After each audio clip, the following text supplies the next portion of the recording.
all the rockets, they just go and they go crash right out in the sea. And if you watch them, they just curve over it. Oh, they're going around the curve of the Earth. But the Earth is so big, you can't see the curve. But we can see the curve of that rocket. When you watch a chemtrail being laid out on a plane, it's a straight line, right? And it looks like it's going down just due to perspective. But rockets, they do a curve because that's the curve of the Earth. Are a lot higher up than any plane is actually. Get the fuck out of here. This is the ground right here. Okay? This is the ground. It's already curving. This is the ground. It's not nearly as high as those planes. These are nonsense. Okay? It's using the Earth's gravitational field as well as the rotation of the Earth to not like spin it into orbit. Right? Like you are just eating nonsense again. You know what? It's unbelievable. I don't know how anyone could actually. It's your mental illness fascinates me.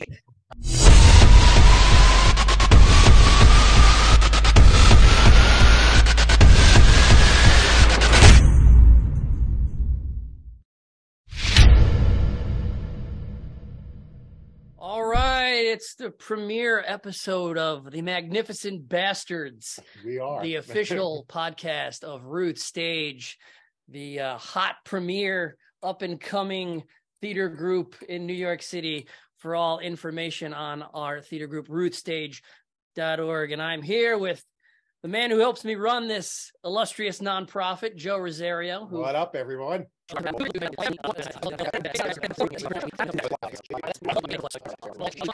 reinventing what is being thought of as a theater group, I think. We have a Buddha, and as you know, Buddha was a flat Earth guy.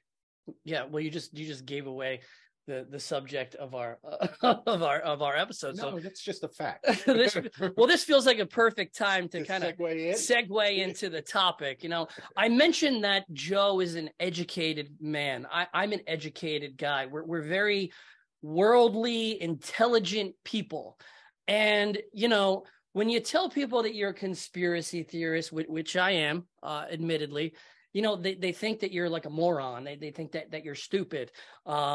You know, you walk around with tinfoil hats. You think the government is listening to everything. I want to just throw it back a few years to the year 2020. And I want to talk about the day that my life was changed forever. Uh-oh. So we're locked down in COVID, right? And my parents live in a retirement community. Next door to them is a man that's, you know, he's like bedridden. And there's this younger girl that's taking care of him, woman, early 40s, right? Mormon. So she's a little wacky. You can't go 5 minutes without her mentioning Jesus Christ. Doesn't matter what you're talking about. She will find a way to bring Jesus into the conversation. But anyways, she knows that I'm a conspiracy theorist. And I go over there and we're talking about COVID and conspiracies. And, you know, we're not going to get into that today. But she says to me, "Are you a flat earther?" And I said, "Get the fuck out of here." I'm like, that is the stupidest shit ever. Of course I'm not a flat earther. I was insulted. I wanted to leave when she said, "Are you a flat earther?" because I felt like she was saying, "Are you a fucking moron?" And so I said, "No, I'm not a flat earther." And she said, you know, I said, "It's ridiculous. You know, we've been to the moon. There's pictures of the Earth from space. You could see it's a circle. How could anybody think that the Earth is flat? Kyrie Irving is the biggest idiot. Even Shaq said that the Earth is flat. How could they think this? It's got to be a gag. It's got to be Ashton Kutcher is punking us all. There's no possible way that anybody could believe that the Earth is flat." She's like, "I thought so too. Do you have a couple of hours?" And, you know, we're locked down in COVID. And I'm like, sure, I got nothing else to do but, you know, sit inside and watch old WrestleManias on the Peacock channel. So I'm like, okay, sure. Let's see what you got. I would say this was around 2:00 in the afternoon. By 4:00, I was a flat earther and I have never looked back. She showed me a video called The History of Flat Earth by a flat earther named Eric Dubay. Now, once you go down that rabbit hole, you want to keep going. It's like if you date a narcissist, and we're going to have that in an upcoming episode. Exactly. You keep looking. It's like it just becomes so interesting. It's like, I got to learn all about this. It's like, you know, you become a detective in your relationship with these people because it's like, why did she say that? Why did she do this? What does this mean? And, you know, they gaslight the shit out of you. And it's the same kind of thing with flat earth. It was just like, I kept going down the rabbit hole. I started watching more videos. I started listening to podcasts, and I came across a guy named Dave Weiss, and I started listening to all of his podcasts, and he just brought up new points that I didn't see in this video, and it just kept going and going. And I literally was like on podcast, not looking for podcast shows. I was just looking on what shows Dave Weiss was on so I could listen to him, because I found him to be the most interesting guy on Flat Earth. And it's not every day that you get to meet your hero. But today's the day. I got him on. I reached out, and again, I want to say, Joe and I, we're intelligent guys. Now, Joe, I know you're kind of on the fence with Flat Earth, but I feel like you lean Flat Earth. I'm open-minded. Yeah, you're open-minded. I'm an admitted flat earther, but we're not morons, is what I'm trying to say here. We're intelligent people. Now, DJ Scally, also a very intelligent guy, but a staunch opposer to the flat Earth concept. 100% a globalist. So I think when we get into this, bring me on. Let's bring me on. Let's bring Dave in. I cannot take this anymore. You're not a conspiracy theorist, you're a conspiracy analyst, because conspiracy theorists, we look into it, we analyze it, we actually think about it. We don't just go, hey, 2 buildings, 2 planes knocked down 7 buildings. So that's a conspiracy theory. Okay. Right. A conspiracy analyst will look into it and say, well, in reality, this can't happen, this can happen. And a conspiracy is when 2 or more people conspire for their own benefit. You think that ever happens? Of course. Okay. Every day. People and then have selfish interest. All roads lead to pro wrestling. I'm actually talking with Chris Jericho to go on for his show for the 3rd time. I've heard the first 2 episodes. Yeah.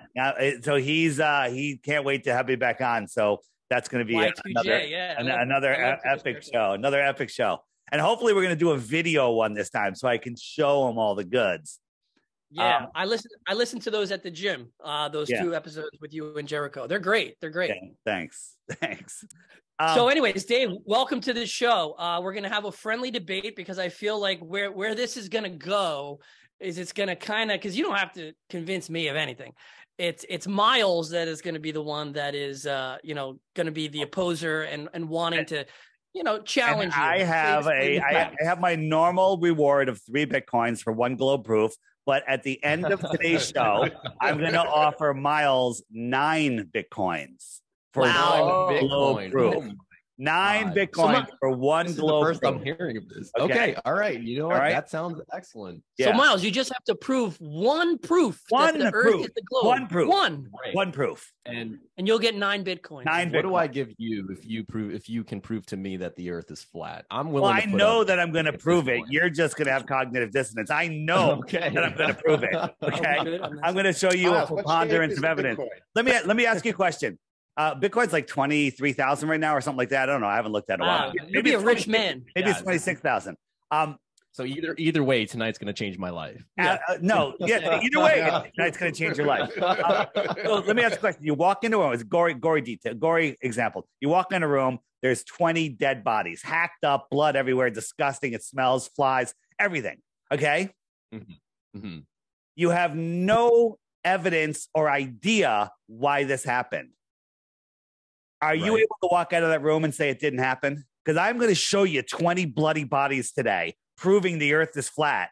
Okay, but you can't walk away and say, "Well, I can't." What's the motive? How do they keep a secret? They can't even keep a blowjob a secret. Yeah. And all of that is done on purpose to make you doubt your God-given common sense and just believe complete and total nonsense. Yeah, amazing. And I'd like to preface this by saying that I am also a conspiracy theorist or a conspiracy analyst. Like, I do believe that aliens are real, for example, or that perhaps 9/11 was an alleged government. Perhaps there. Yeah, let's start with aliens are real, because I'm with you. Extraterrestrials are real.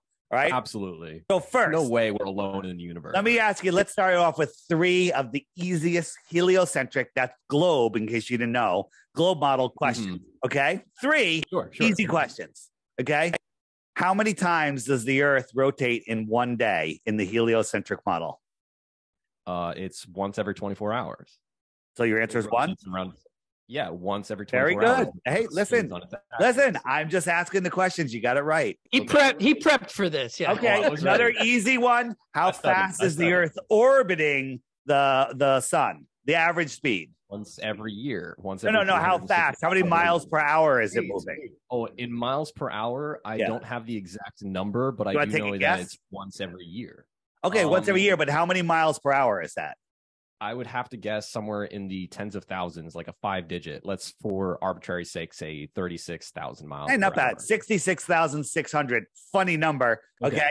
And then how far away allegedly is the sun? It is okay. So this I don't have an. Can I answer for him? Please. You know the answer. 90. What? Yeah, 93 million miles. 93 million miles. But here's the thing. You are here to defend the globe, and you don't even know your own model. Okay. If you knew 1/10 of what Matt and I know about the globe, you would be a flat earther. Because the globe is. Am I allowed to say the R word? Say whatever you want. Oh, absolutely. It's fucking retarded. Okay. I'm sorry. Or bring it because. Oh, that's the R word. I thought it would have a hard R at the end. No. It's retarded. Miles, I think 9 coins to 8 coins. No. I think that's why they don't want us using that word, because people will go, wait a minute, you know what's retarded? Is the freaking heliocentric model. That's retarded. All right. So you believe that there's we're all told this is why you believe it. To believe that this Carl Sagan, I can't do it in his voice, but just imagine I'm speaking Carl Sagan's voice. To believe that we're the only ones intelligent life in this vast universe of billions and trillions of stars is very self-centered and ridiculous, right? It's the fallacy. It's all human arrogance. It's all human arrogance that we're the only ones because the galaxy is so vast and we're the pale blue dot.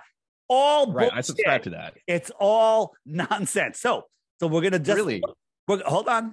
We're gonna look at some of these distances. They want to tell you about they never taught you how to deal with large numbers. Okay. And 1 trillion is not even a large number, but it's going to blow your mind when you figure out what 1 trillion is, right? How long is 1 trillion seconds? Take a guess. If you guess it within a week, I'll give you one of those Bitcoin. One Bitcoin. Oh my God. You got a week, Miles. Just real quick. No Googling. Take a guess. Take a guess. Okay.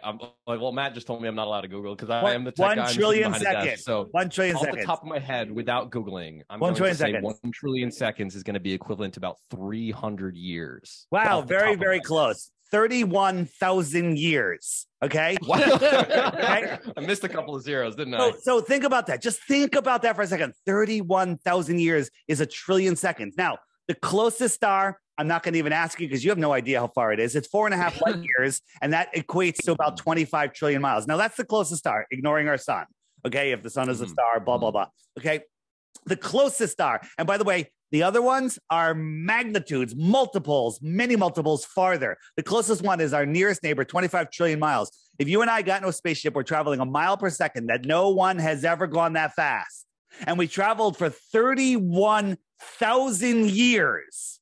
We are 1/25th of the way to that place. And we have to do that 24 more times to get to the closest star. Okay? Yeah, the universe is vast. Okay. But Miles believes that we can see that light in the sky. Yeah. Miles, you understand, like if you were standing in front of me here in this room, you could hear me. But if I sent you a mile away and I yelled, you wouldn't hear me. Why is that? Because the sound spreads out and gets thinner and thinner as it travels out. Sound is just the vibration of the air does the same thing. Light does the same thing. Light behaves a little differently. It's both a particle and a wave. Oh my God. You're just believing complete and total nonsense. Why do you say that's nonsense? I mean, we can prove. So I'm a sound particle guy, in a wave. It still spreads out, getting thinner and thinner. Right, but the photon itself is a particle that travels through that vast distance. It doesn't care how long it takes. It's inanimate. It does. Prove to me there's photons. Prove to you that there are photons. Yeah. I can prove to you that light, behaves as both a particle and with wave. The double slit experiment, right? The double slit experiment, exactly. What does that prove to you? Okay, what is that? What is that? The attributes of both. All right. So does that mean that it doesn't get dimmer over? Do you know what the inverse square law of light is? Off the top of my head, I don't have the formula for Right, the inverse but you square know law. what it is. However, But the general idea of what it is. yes, I do have the general idea All of the right. inverse square law. So as light travels, every time you double the distance, it's a quarter of the brightness, Hmm. right? But that So- number never hits zero. It's a quarter of the brightness, right? It So approaches zero, just like infinity. You can never actually achieve true infinity. It only ever approaches infinity, like calculus, right? so my question is, if we're looking at the moon on a full moon night, and you're in the middle of nowhere and there's clear skies, you can read a book by it. It casts your shadow on the ground, right, from the moonshine, right? Great. Right. Okay. So if you went halfway to the moon, let's call that 1 lumen. I think it's brighter than 1 lumen. We'll just call it 1 lumen for easy math. Sure. You went halfway to the moon, it's now 4 lumens Okay. because it quadruples every time you cut the distance in half. Then you go halfway Right. that distance again, it's 16, halfway again, it's 64. When you get to 100 miles from the moon, it's over 60 times brighter than the sun. Okay? You can't fathom what twice the brightness of the sun is. So your brain short circuits, like, I can't fathom that. But according to science, that's how bright the moon would have to be for us to see it at 1 lumen here from Earth. Now, you believe that we can see a We're on star. the same page, though. Right. Are you implying that the moon is a luminescent object or that it's reflecting the light? It doesn't matter whether it's Is it- reflecting or not, but I am claiming it is a luminescent object. That's a whole nother discussion. But it We doesn't should get matter. into, and we should get into that too, but Yeah. not right now. It Go ahead, doesn't matter. I continue. mean, it doesn't matter. So the star. So the sun has a brightness. We'll call it one sun brightness. Okay, whatever that is. Sure. Right? Whatever Can that something unit be is, right. twice as bright as the sun? Yes. Could it be 1,000,000 times as bright as the sun? Yes. It's a measurement. It's all relative. So As something long as could you're dealing in actually be relativity. 1,000,000 times brighter than the sun. How is Yes. that possible? Because it emits 1,000,000 times more photons. A 1,000,000 times more photons. They'd have to be 1,000,000 times packed. Where every time where there's one photon, there'd have to be 1,000,000 photons on top of each other to be 1,000,000 times brighter. Okay, Well, the universe So is you're saying mostly you could- empty you space, could including stack- ourselves. you right? can stack 1,000,000 photons on top of each other. That's what it would take to be 1,000,000 times brighter. Sure, we don't know of any physical limit as far as how much you can stack things. Like, that's also how you get black holes. We didn't think you can stack mass into such densities, but it creates an entirely different physical phenomenon than what we're aware of. We just haven't All tested right, it. You know what? That's all theoretical nonsense. But how about angular size? You know what the inverse square law works for angular size. So the formula, which you probably didn't know, and most people don't, most flat earthers don't even know it, is 3,000 times the distance of the width. So if I had a penny and I took that width and made it 3,000 times that distance, you can't see it because its angular size is too small for your eye to resolve. Okay, you can check that out later, but that is a fact, right? When something is so far away, it's so small, you can't see it. You understand that? Yeah, if something takes up a smaller percentage of your field of view, right, the further away it is, like the moon seems small in the night sky because it's so far away, when in reality it's significantly larger than what you can actually see. Okay, It's so taking up there smaller is a percentage of your distance. field of view. There is a distance that moon will be so small that you couldn't see it, right? Of course, Right. Of course. Okay, Right. I So- think on a clear day, I think the statistic is like 3 miles out is what the human eye can see if you're standing on Earth. Yeah, right. You're talking Before, about like, curvature things now. start We're to talking dip about beyond the something else. Yeah, before it starts to dip beyond the stop horizon. changing the topic. You got to focus on one thing at a time. Okay, you're talking Okay, about so curvature. we're talking about the and- moon. and we're talking about the We'll angle. get to it, I guess. The angular size of things. So they tell us the sun is 400 times bigger than the moon, but it's also 400 times farther, which makes them the same size from our point of view, right? That's the official story. It's kind of crazy. Okay.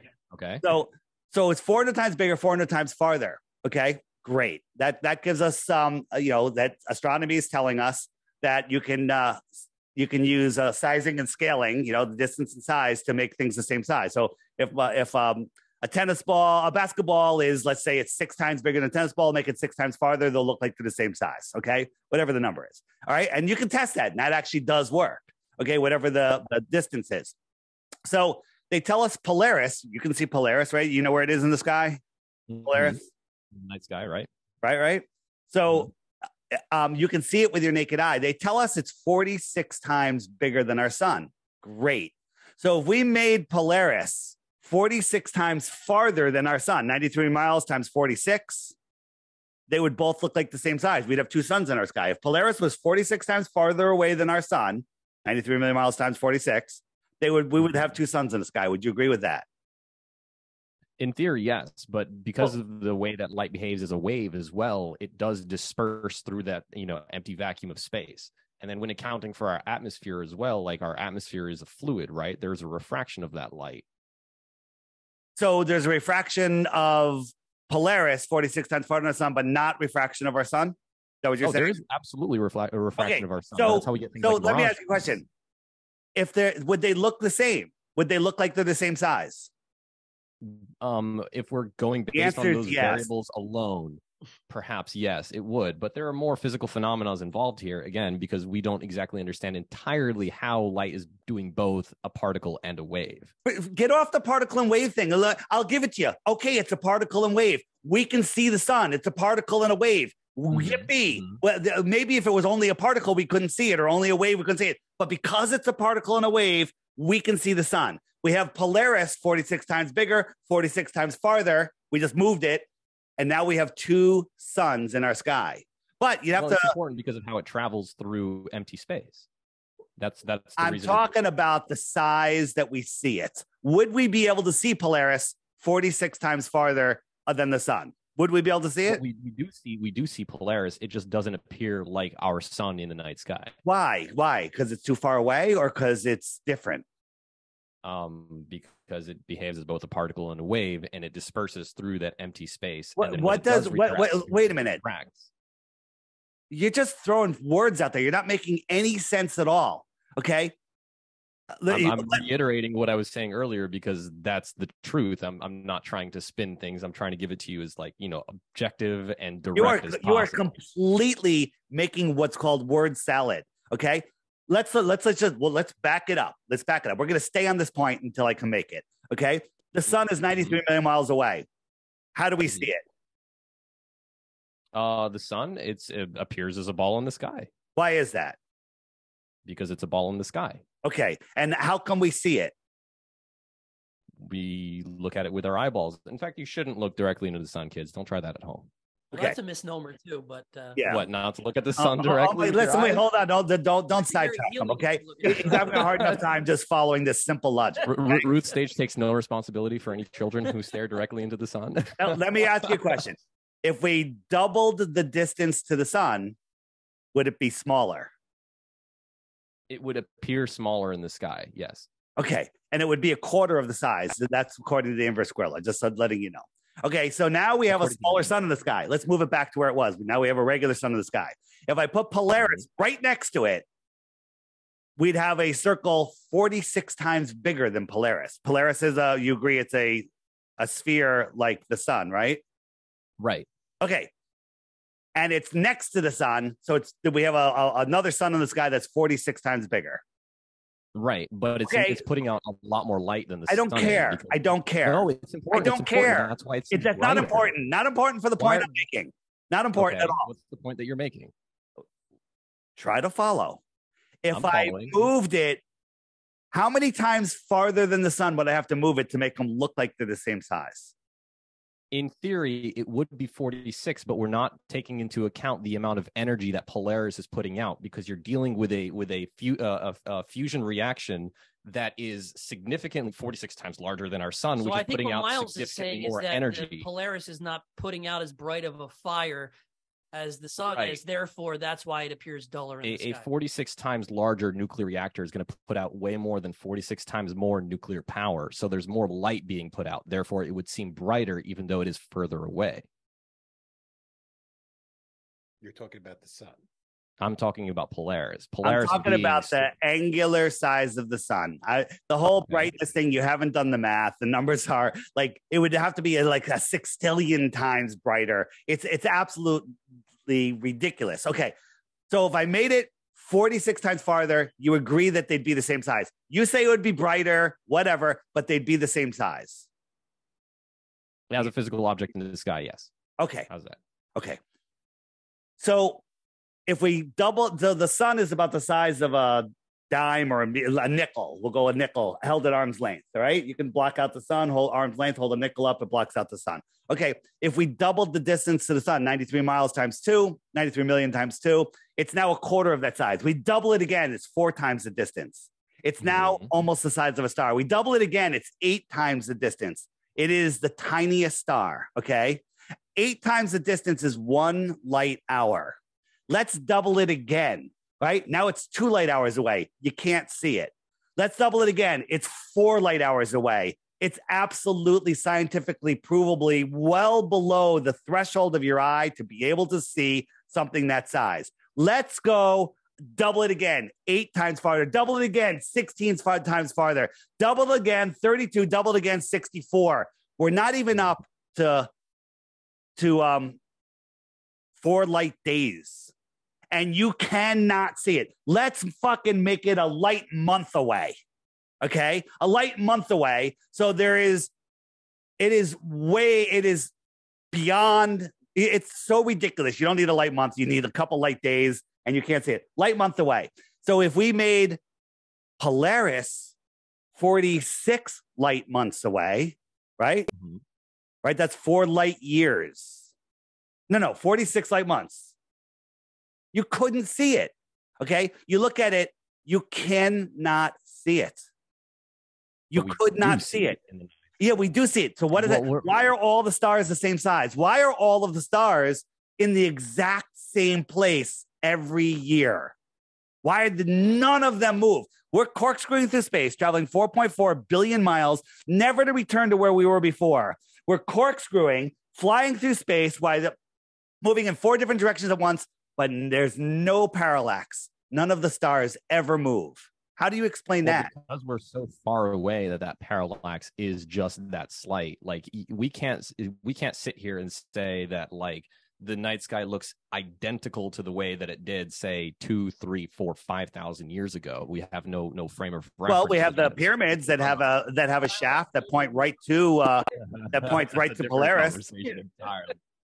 Okay, I got an interesting question. Hold up, let's have Joe come in. I got an interesting question here. Mm-hmm. I'd say in the past 50 years, the amount of satellites has quadrupled 10 times over. Mm-hmm. How come we never see a satellite floating around?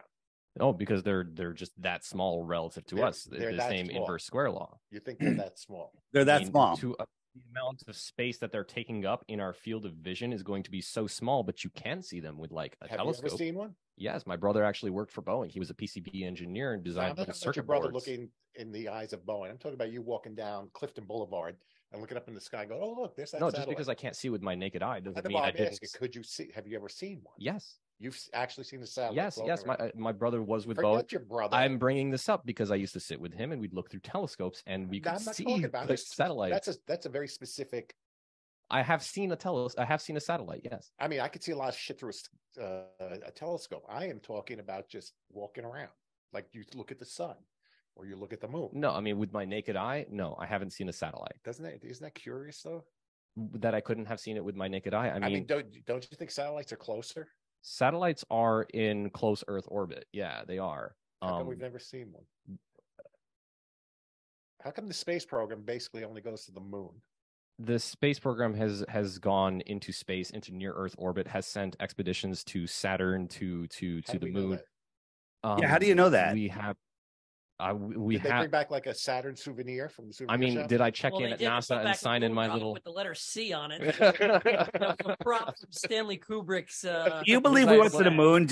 I'm not going to go down that rope. I do believe we went to the moon, and I also the moon landing couldn't have been CGI. And wait, Miles, you do believe we went to the moon? I do believe we went to the moon, and you call yourself a conspiracy theorist? I mean, I think it would be a lot harder to fake the moon landing with CGI in the state that it was in the 1960s. It wasn't done with CGI. It was done on a movie set. It was done with crappy, there's so much, we'll go there next, but you believe that you have seen satellites. I don't believe it. I have seen satellites. How do you know you've seen a light in the sky that you think is a satellite? Is that correct? No, we've looked through a telescope as he showed me a satellite that he helped send into orbit. But was it a light or did you actually see the actual satellite? Was I able to read the tag on the satellite? Were you able to but we were see? able What to did you spot- see? Did you see a light moving in the sky, or did you see a satellite? You saw No, light. we saw the You saw the reflection of a light of the sun. light Right, on right. the metal of And the satellite. Amazing how the sun always reflects to your eye all the way across the sky. If you ever try to reflect the sun to somebody, it only goes to one person. It doesn't go to everybody that can see it at the same time.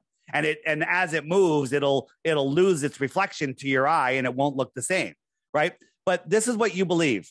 Okay, whoops, that's not what I wanted. Where did I go? Right, this is what you believe. Okay, a 747 is a massive plane. It's about the size of a football field. It's also about the size of the International Space Station, right? When you look up at a 747 flying at altitude, it is literally the size of a half of a pencil eraser, right? It's gray. You can barely see it. You can't see the engines. The engines are too small to see, but that's a 747. If you doubled the height, you can't see it. Period. Its angular size is provably too small. You believe that you can see the International Space Station 50 times farther than that. Okay. And then you also believe that you could see the engines, which is, we'll call that the satellite. Okay. At even a farther distance because the satellites are farther than the space station. You believe that you can see that. Then the people that are saying, oh, Elon Musk with his Starlink, right? Starlink is even smaller. Okay, Starlink is like the size. They're like the size of a fucking a chair. Okay, and you think you can see them, and they're farther than the space station. Now, when you watch them go across the sky, and then you watch the space station, they look like they're the same size. How the hell are you seeing something the size of a football field that's X distance, and something the size of a living room chair that's farther than X distance, and they look the same? Well, that is faith. That is a religion. With your naked eye. With your naked eye. With your naked eye. We have tools for a reason. Like I don't go hammering nails into a wall with my fist. Right? I can see it with my naked eye. I can zoom in on it with my camera. It's still the same size. It's still the same size. No, telescopic lenses do, refract the light so that you do see things in a greater magnitude, right? Like if I were to use the same telescope that we use to look at a satellite on a 747, it would take up your entire field of view. Right. So you believe that the International Space Station's in the sky, right? Well, yeah, I believe it's in low Earth orbit. Okay, how did it get there? It was sent up piece by piece and assembled, And it was assembled. How did they assemble it? Did the guys on the ground help them assemble it? No, there's a factory up there. So Toys R Us up there. In preparation for this podcast, we received a bunch of microphone stands, and it came in an Amazon box that was significantly smaller than any of these mic stands. It came in pieces that we then had you put them together. You put them together. Thank you for making my point. So the guys floating around in space are bolting this thing together with ratchets and electric drills and all sorts of stuff, right? They're assembling this in space. Not specifically with those tools, but yes. How are they doing it? With their bare hands? With their bare hands? They do it with their bare hands? No, with sufficiently advanced math in which you can line up the two ports so that they do it with math. They do it with math. What tools did they use? In space or on Earth? They used a variety of Wait, whoa, hold on. You do know that they never put it together on Earth, right? You do know that they made the pieces, they never put them together, and they sent them to space to be put together for the first time. That's a fact. They didn't send raw panels up into space, if that's what you're implying. No, they sent up modules. The story is they sent up modules, right? Here, this is the space station, and this is this would be the most filmed, documented construction project in history. Mission Control will be like, move that, add this, do that. There are zero photos or video of it being built. There's just this animation.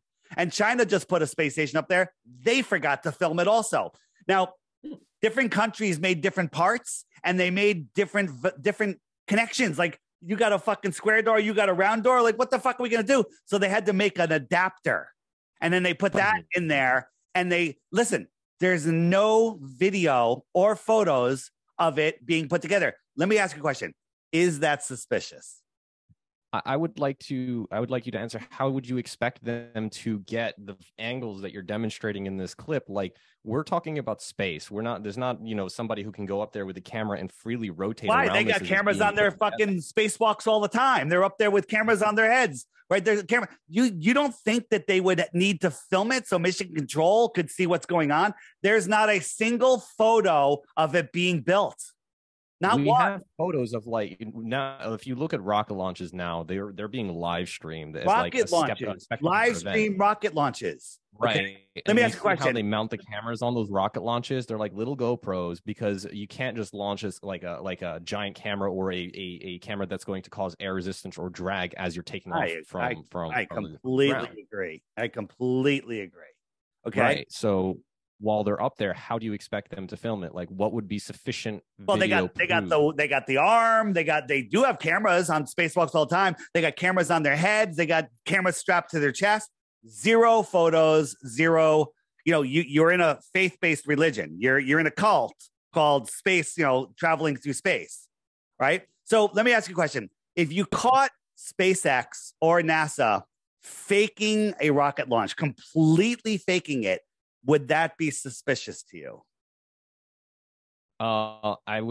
It would be a little odd, but my inclination it wouldn't be. Look, I wouldn't jump to the conclusion saying that all of their shit was faked. I would jump to the conclusion of, like, oh shit, they fucked up and wasted a bunch of taxpayer money.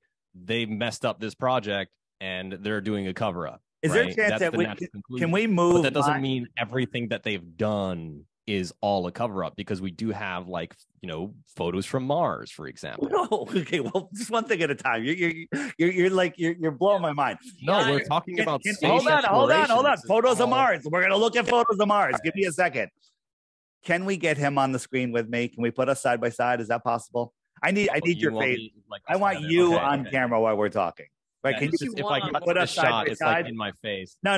Can you? But I want to keep the other guys too. Make yours like me, and put them side by side. Can you do that? Oh, unfortunately, I can't do that just with the switcher that I'm using here. All right. So I've just dropped it down there. The switcher only has one output. No, you guys don't have an auxiliary. No. Go back the other way. I can't. It's better the other way. It's better the other way. I can't even look at you. I mean, my question, going back to the International Space Station really quick, wouldn't these guys also be, like, hurling through space at ludicrous speeds trying to, like, screw something in? I mean, that's another factor that we haven't even talked about. It's not like they're motionless up there. They'd be also traveling at, like, breakneck speeds, trying to speed is relative. That's the thing, is that, like, if I'm moving at 50 miles an hour, I'm moving 50 miles an hour as relative to what things that are stationary, right? Yeah. So if they are moving at however 1,000 miles an hour they're moving at, relative to the space station that's also moving at the exact same speed, their relative speed is zero. Yeah. So they are stationary to one another. While we're on the space station, let me just run a couple of things. Explain this. See his feet? Mm-hmm. He's got his shoes on the wrong feet. Is that just a mistake? Wait, what am I supposed to observe about his feet? His shoes are on the wrong feet. Just a mistake. Astronaut was in a hurry, put the wrong shoes on. I'll give it to you. I'll go with that, because there's no other excuse other than they're not in space. I mean, they're not expected to use their shoes for walking in space. I'm not sure what the sole of the okay. So having the shoes on the wrong feet in the spacesuit, which has to be airtight, right? Does it need to be airtight in space?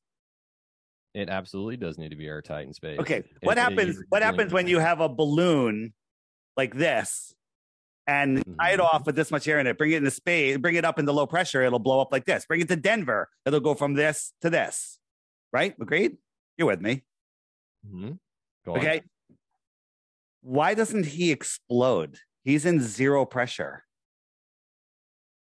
Well, those suits are designed to maintain that pressure and resist. How do you design it? Because here on Earth, the Sandusky, I think that's what it's called, the vacuum chamber, the walls are 10 feet thick, made out of steel and concrete, so they don't collapse when they suck the air out of it. Okay? That's how much they need, 10 foot thick. But you're saying, well, the engineering, the Velcro and the Mylar, that show me an example here on Earth in a vacuum chamber. You put a soda can in a vacuum chamber, it explodes. You put Stretch Armstrong in a vacuum, he explodes, right? You put anything in a vacuum chamber, it explodes. But In space, no problem. They wear their fucking snowboarding suits. They move around and they do all of the little nonsense. Okay, right? Mhm. So I have to ask you a question. If we catch them faking being in zero gravity or using green screens, is that suspicious? It certainly is suspicious if they're faking it. Absolutely. Okay, so let's take a look at Dave's take a look at about this. to move in for the kill here. Yeah, I've seen so- this before. So here's a video, and they're gonna look out the window because this is the space station they're coming up with. This is on the shuttle. This is the space station. Did you see what I just saw? Look at it. Like It goes. a bad Atari look- graphics. Look at this. Yeah, it looks This is what rasterized NASA onto showed that us. frame. That's what NASA showed us. Mhm. This. Do you think this is real? It looks rasterized onto the frame. It looks rasterized onto the frame. Okay, Mhm. let's go. Let's go with this one. It looks like Tetris or something. Yeah. Doesn't look real. So here is, you know that they do their training in an underwater pool where they have the whole ISS down there. gravity training. That's right. Yeah. Well, it's that, but it's water trying to get in versus air trying to get out, but it gives them weightlessness. Why do they have a green screen? They used to have actual green screens in the pool, but this was a documentary, and right here, there's a green screen. Why do they have a green screen? And then Hey, that NASA's looks like answer. turf. You roll that back a little bit. Roll that back a little bit. That's turf. You sure that's not a mini golf course? Yeah, that looks No, like turf to me. Roll that back up. That's the actual ISS. That's in the pool So there. there's a defined line right at the top of that frame where you can see where that green ends. It's a green floor, not a green background. Well, you're incorrect. There's actually, they used to have green screens in the pool. All right, that's all right. I'm going to give you whatever you want. I'm going to give it to you. So is this picture a man in space? Sure looks like it. Yeah. So what happens if I show you that he's actually in a pool? That Okay. looks like a great. Yeah, it look. It reminds me of like those Photoshop transitions that you see on YouTube where they fade into like different elements, and the lighting on that is wrong, by the way. Like the hue, the color temperature on his spacesuit there is a. But is, I like, showed not- it to you. It's a guy in a pool. I put him in space, and you said it looks real. So you're admitting that you can't tell what's real and what's not. Okay, you're admitting it. That's actually what makes AI so scary, by the way. But again, that's a tangent. What I'm getting at here, because I'm also a photographer and an editor, is that the color temperature of his suit relative to the pool of water that he's around and the direction of the light and the texture of the water in which the light would be traveling through, all of those things do not match up in order for this to be where that original photo was taken. In fact, the pool aspect of it does look to be photoshopped in order to justify the statement. It's just I mean, to my me, the whole thing looks analysis. fake. Do you have Yes, any just- dressing to go with that salad? Okay, we're going with the glasses for the rest of this. I'm All right. I'm being real Okay. with you. Like I Just work a lot with video. Hang and on, photo we're gonna editing. go. Listen, I want to see how many things you can deny in a row. Okay, Sure. so here's Don Pettit showing how. Hey, in space we always have to drink out of bags, but he figured out how to take a piece of plastic and tape it together, and he could drink coffee out of a cup because he wants to drink coffee out of a cup. Right? Do you know about this story? And when he did it, I don't. so he's done, and he shows you, look, oh, it's floating, right? But watch what happens. Watch the coffee very carefully. It becomes unsynced with the bag. Is this evidence of computer graphics manipulation, of faking coffee in a floating cup? Yeah, that certainly looks fake. Okay. 100%. That's the faked video there. Okay, so NASA fakes. So 1 point for NASA faking. So Chris Hadfield loves singing. Okay, he loves singing. So he's playing his guitar. Right, these guys are in different rooms. This guy's holding a microphone, and he doesn't see exactly where Chris is, and the microphone gets stuck inside of Chris's neck. Is that a screw up? Is that a layering screw up? His mic is inside of his neck. Okay, it's inside of his neck. This is the back of his neck there. I'm sorry, the thumbnail that I'm looking at this through is rather small, so I'm having a hard okay. time Well, picking up. you can go back and look at a big screen afterwards. The microphone is inside of his neck, inside of his face. Okay, Mhm. And that Doesn't work. Yeah. That doesn't work for me. So now let me ask a question. Do they need green screens on the space station? Right? I would certainly hope not. Okay, so watch this. Right? Always, you never get to see out the window. Okay. And watch his arm. He moves it, some video compression, whatever you want to say. And all of a sudden he reveals the green screen. There it is. Green screen. Where'd that green come from? Oh, that's actually a phenomenon called chromatic aberration, in which, you know, chromatic aberration. Pixels that we, yes. The pixels that we see on screen are usually RGB, right? Red, green, blue. And when videos distort, you see this often in like VLC. Whenever you get like distortion of your image where the camera is not encoding fast enough, whenever it distorts, you do get a lot of that green shift. I see this when I record, like, you know, conferences and events. If somebody knocks into my SDI connection, I'd like to see that where the green screen. I'd like to see it where the green screen is revealed. Okay, so here's two guys. They're having a conversation, and in the background, a guy goes floating by. Okay, is this guy hanging from a wire and a harness that you can clearly see? Is he hanging from wires? I can see how people would come to that conclusion, but it's also possible that he has a loose article on his belt there that's just floating, also in zero. Does this guy look like he's hanging from a wires? I can see how people would draw that conclusion. Yes, it does look like he is. Okay, but that doesn't deny. So now let's watch the foreground. Let's watch the foreground. This guy here is flipping his hat around. He's throwing his hat in the air as he's flipping it. Oh, look at my hat! And in the script, he's supposed to pass his hat to this guy, and the guy's supposed to hang it on the wall. But at one point, he moves his arm. The guy thinks he's passing it. This is called, it's a virtual reality. See, he thought that was a hat, and he puts it away. Okay, I'm looping it back and forth here. He's like, oh, and then the guy goes to hand him the hat. He's like, oh, he screwed up. And then you watch this guy. He freaks out. They can barely talk. Like, massive screw up. It's called augmented reality, right? So check this out. This ball is real. This ball is filled with helium. She's playing with a real ball. Is there a stuffed animal here? Is there? I don't see a stuffed animal. Okay, now watch. Oh, now there is. Is she playing with the real stuffed animal? Watch again. They literally beamed it in. They even have a little it wasn't even good CGI either. Okay, so now we've caught NASA twice using augmented reality. Okay? Mm-hmm. All right? So here's another one. These guys were doing this whole live stream, and just when it was time to go, everything that was floating went in, did this. All of the other stuff did not. Okay? Only the things that were floating. That shows they're on a separate layer. Oh, that comes back to the what we were talking about earlier about the aberration, is that things that are in motion are what smear the image. Static parts of your image will not smear in the same way. You know, a lot of people will see this whenever there's things that aren't moving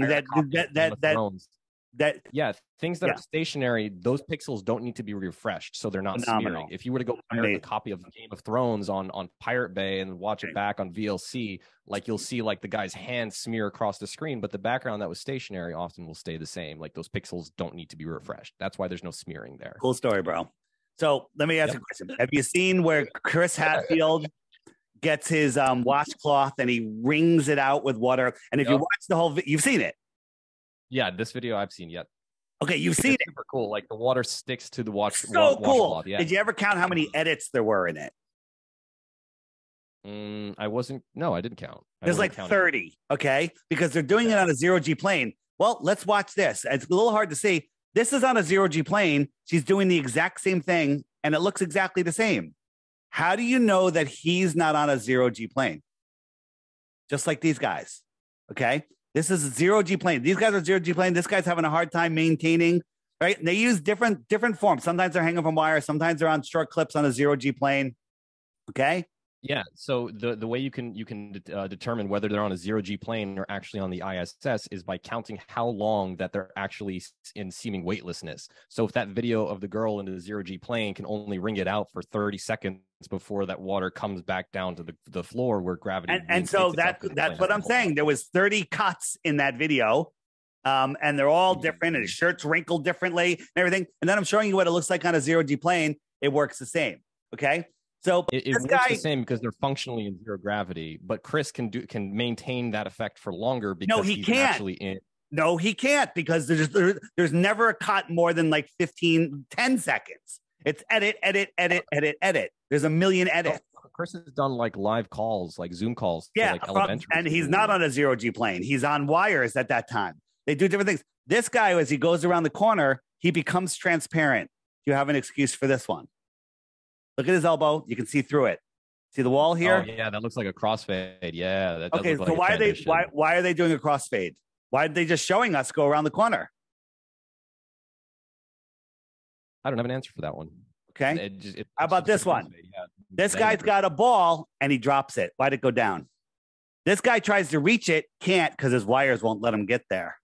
Okay. Why did the ball go down? It's a helium ball. He was squeezed it. There didn't have enough helium to float, and it fell down to the ground. Okay. They said it's a pocket full of gravity. A pocket of gravity.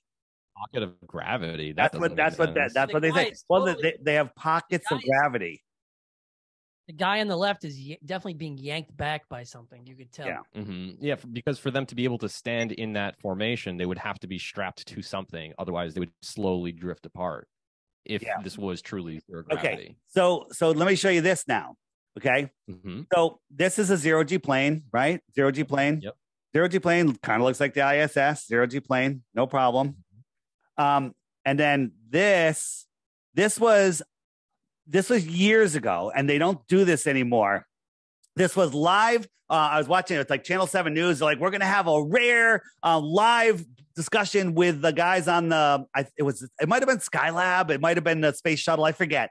But he said, we only have like 20 seconds of satellite time. Okay. All right. 20 seconds. What does that sound like? Zero G plane. All right. And in the middle of them talking, all of a sudden they slammed into the wall. They all slammed into the wall. And they're like, and they cut away, and they're like, there's a shift in the station. But I want you to watch. I'm going to flip this. Okay. So zero G plane. Let me just go forward here a little bit. Right. So this is what happens at the end of a zero G plane. When they're coming out of the curve, they all fall to the ground. So I turned it. They fall to the ground. Now watch this guy. Right here is a roll of duct tape or whatever he had and a ball. This guy catches both of them in one hand like he's done it 100 times, okay? He catches both of them. A little hard to see when it's small, right? Mm-hmm. This is the same thing. They're on a zero G plane pretending they're up in space, all right? There's no excuse. There's none other than you're in a cult and you can't see it. No, like Dave, I'm always open to new information, and honestly, like the biggest takeaway for me, because I'm also learning new things here, is that yes, it does look like NASA does have some things that they do fake. I don't see how that ties into the conclusion that the Earth is flat, because even at the top of this discussion, we were talking about the sun. What proof do you have that the Earth is a globe?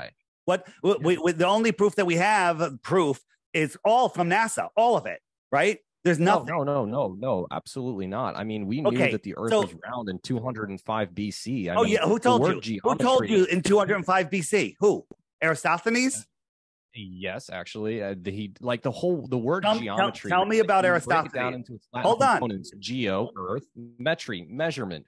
Geometry is about measuring. I want to get into the good stuff. We haven't even gotten into the good stuff. Yeah, we've been talking about NASA. I want to hear about Aristophanes. I distrust my government. I'm a libertarian. Thank you, Dave. Like, this has been enlightening just in that not everything that NASA puts out may be entirely truthful. So you admit the government puts out. I'm with you on that. No, hold on. Come on. We got to keep going through this, right? So you admit now that NASA fakes being in space sometimes. Sometimes, yes. Okay, I do believe. Done. That's all you need. Sometimes. So NASA, you're calling NASA liars, and we can agree on that. Okay. So now, tell me about Eratosthenes. Sure. In 205 BC, he had an experiment in which he had 3 different wells, and the theory. So he used the unit of measurement stadia, which means stadium. But he never specified which stadium he was talking about, so it's kind of like, up in the air as far as how much distance there was between these 3 wells. But the theory is that he had 3 different wells, and if the Earth was flat, you shouldn't be able to see the bottom of all 3 wells at the same time. But if the Earth was round, one well would be obscured; it'd have shadow at the bottom, where 2 of them would actually have angles of light that would reach the bottom. And Miles, when you're talking, you should switch to you sometimes too, so people can see you. Sure, you're just like a talking head. Yeah, disembodied you voice. just got a God voice. All right. Sure. I don't know. Sure, I don't know. I'm gonna have to look away from the screen, but go ahead. Yeah. So they want to see how frustrated you are, Miles. Oh, absolutely. I don't mind cutting away to myself here. I just got to take a shot. Yeah, there we go. There we go. There So Eris, he had that experiment. That was one version of the experiment. Was would I be able to see the bottom of the wells at the same time? I wish I had graphics. You came way. I have the graphics for you. I have it all. You're setting me up for everything because you're telling the story completely wrong, and it's. I'm just listen. Just want to let you know. I am reeling you in for the pro wrestling body slam. We're going to jump off the top of the road, and I'm going to land on your fucking head. Excuse my language. Go ahead. Continue. Great. So you probably also heard this one. Then is no. We're staying on the fucking Aristophanes. Let me correct it. He didn't have 3 wells. He looked down a well one day. He saw the reflection of the sun. He said that means that the sun is directly above me. Great deduction. Then he got a stick and he put it vertically, and there was no shadow. He said, you know what? If I sent my buddy 500 miles away and he put a stick up at the same time, we'll see if there's a shadow, and then we could do some really good math, right? And then Carl Sagan taught you on Cosmos. He goes, well, here's Eratosthenes, and you got these places 500 miles apart, and they don't have a shadow. The only way to make a shadow is if we bend it, right? We bend it. Watch, and then he's going to move this one so there's no shadow. And you can measure the shadow. You can do some perfectly good math. And prove that that proves that the Earth is a globe. Okay, no shadow. Further, and then measure the circumference of the Earth based off. Okay, so why did he theorize that? Why would there be a shadow? Right, because he theorized that the sun rays all come in parallel. Right? Mm-hmm. Have you ever seen parallel rays? Have you ever seen parallel sun rays? Yeah, you have. Out parallel rays. Okay, well, you can't because hold on. This is what when you have broken clouds, take a look. This is what you see. There's no parallel rays. Now, some globers will go, well, that's refraction. Okay, refraction, not parallel, whatever you want. We can prove that it's not refraction. They're not parallel. So why did he think there's parallel rays? Well, he believed that they were geocentric back then, which means that we lived on a globe, according to them, and that the sun was so far away it made the rays parallel. So you got a giant sun far away that's orbiting a tiny speck Earth. That doesn't work. They forgot that they were geocentric back then. So the whole story doesn't work. Okay. But let's go to this is Eratosthenes right here. He's got no shadow. Here's his buddy 500 miles away. They were talking to each other. They had a can and a string and they pull it really tight. They're like, hey, put the stick up. Okay. Right. And and then he's like, I got a shadow. It's 3 feet long. Let me do the math. Oh, the Earth is, the radius, and they figured it out. And it was amazing. They got it within less than 2% of what it supposedly is. Okay. Right. First, 15%. Do you know how he measured 500 miles? His buddy? You know how he measured it? He counted his steps. The guy's amazing. He counted his steps for 500 miles. Never lost track. Okay. So here on a flat Earth with a small local sun, here's Eratosthenes, no shadow. Here's his buddy, shadow length, can do the same math and figure out that this flat surface is a sphere. Okay? It works on both. It doesn't prove the Earth is a globe, but this is their number one proof. It doesn't prove it. The sun is clearly, and the moon, clearly local within our sky. Okay. Well, we can observe this like with our own experiments, even not going way back to 205 BC. Wait, hold on. I want to hear about this experiment. But first, what's the oldest book that talks about this amazing mathematician Eratosthenes that figured out the shape of the Earth? What's the oldest book? Would you like to enlighten me? I don't know. It was in the mid 1900s. Don't you think somebody would have written a friggin' book about this Michael Jordan of friggin' math back then? right? He figured out the shape of the earth. And that was never mentioned until the mid 1900s. That's interesting that you mentioned that it was mentioned in the mid 1900s or 19th century, because 1900s. The debate around flat Earth didn't really come back into the public conversations up until around the 1800s. That's who do you know? How do you know that? Who did you talk to? Did you talk to Ruth? This is Ruth, 102 years old. I was interviewing her about the World's Fair. Okay. And she said in public school here in Connecticut that when she was in grade school, they taught them that the earth was flat in public school here. Okay. We have newspaper articles, okay, talking about teachers being persecuted for trying to teach the globe earth in the 1900s. Okay.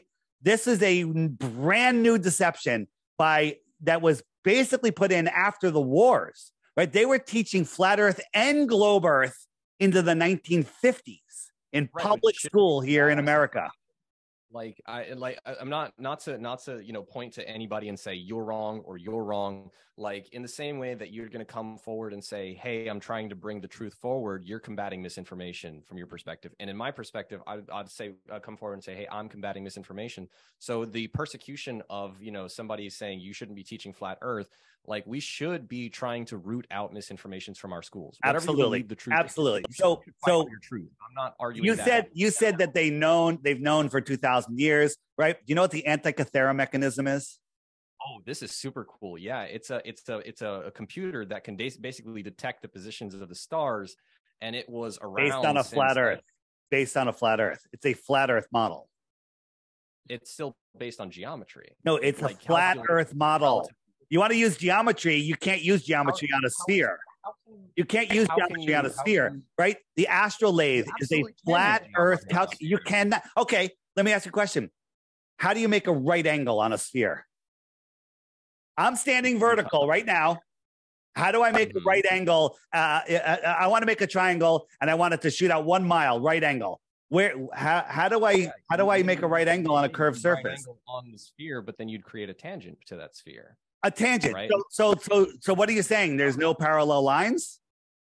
There's no horizontal lines? Is I'm standing, am I on a horizontal line or on a horizontal point? You can't have a horizontal point. A point doesn't have a vector. Okay. Is there such thing as a horizontal line on a globe Earth? There are certain, yeah, of course. How?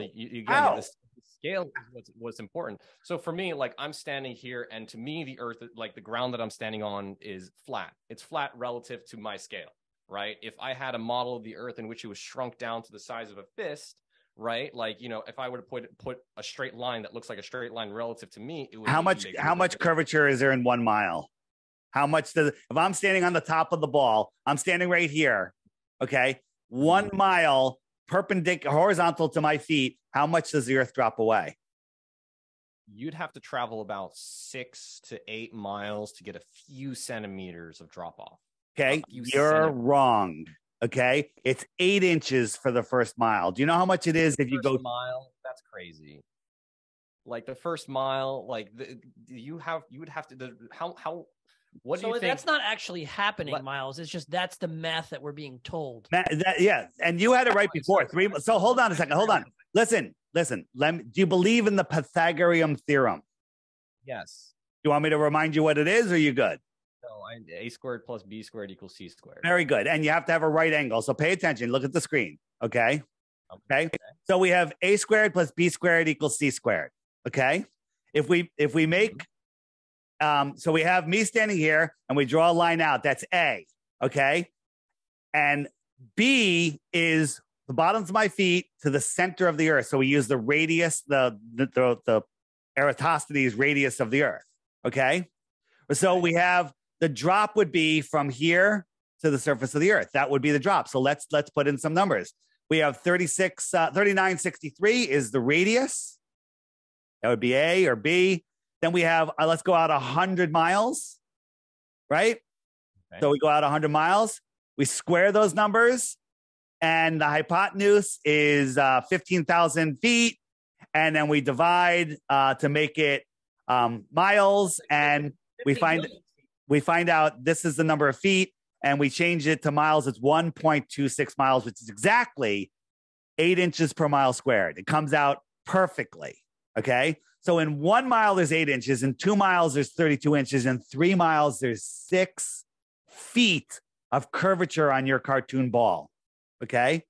6 feet of curvature in 3 miles. That means if you're standing at the edge of perfectly calm water, not a friggin' ripple or a tidal bulge, right? You cannot see the surface of that water beyond 3 miles because it's dropped 6 feet. If you're 6 feet tall, you're standing there, you can't see the surface of the water beyond 3 miles because it's dropped below the physical curve.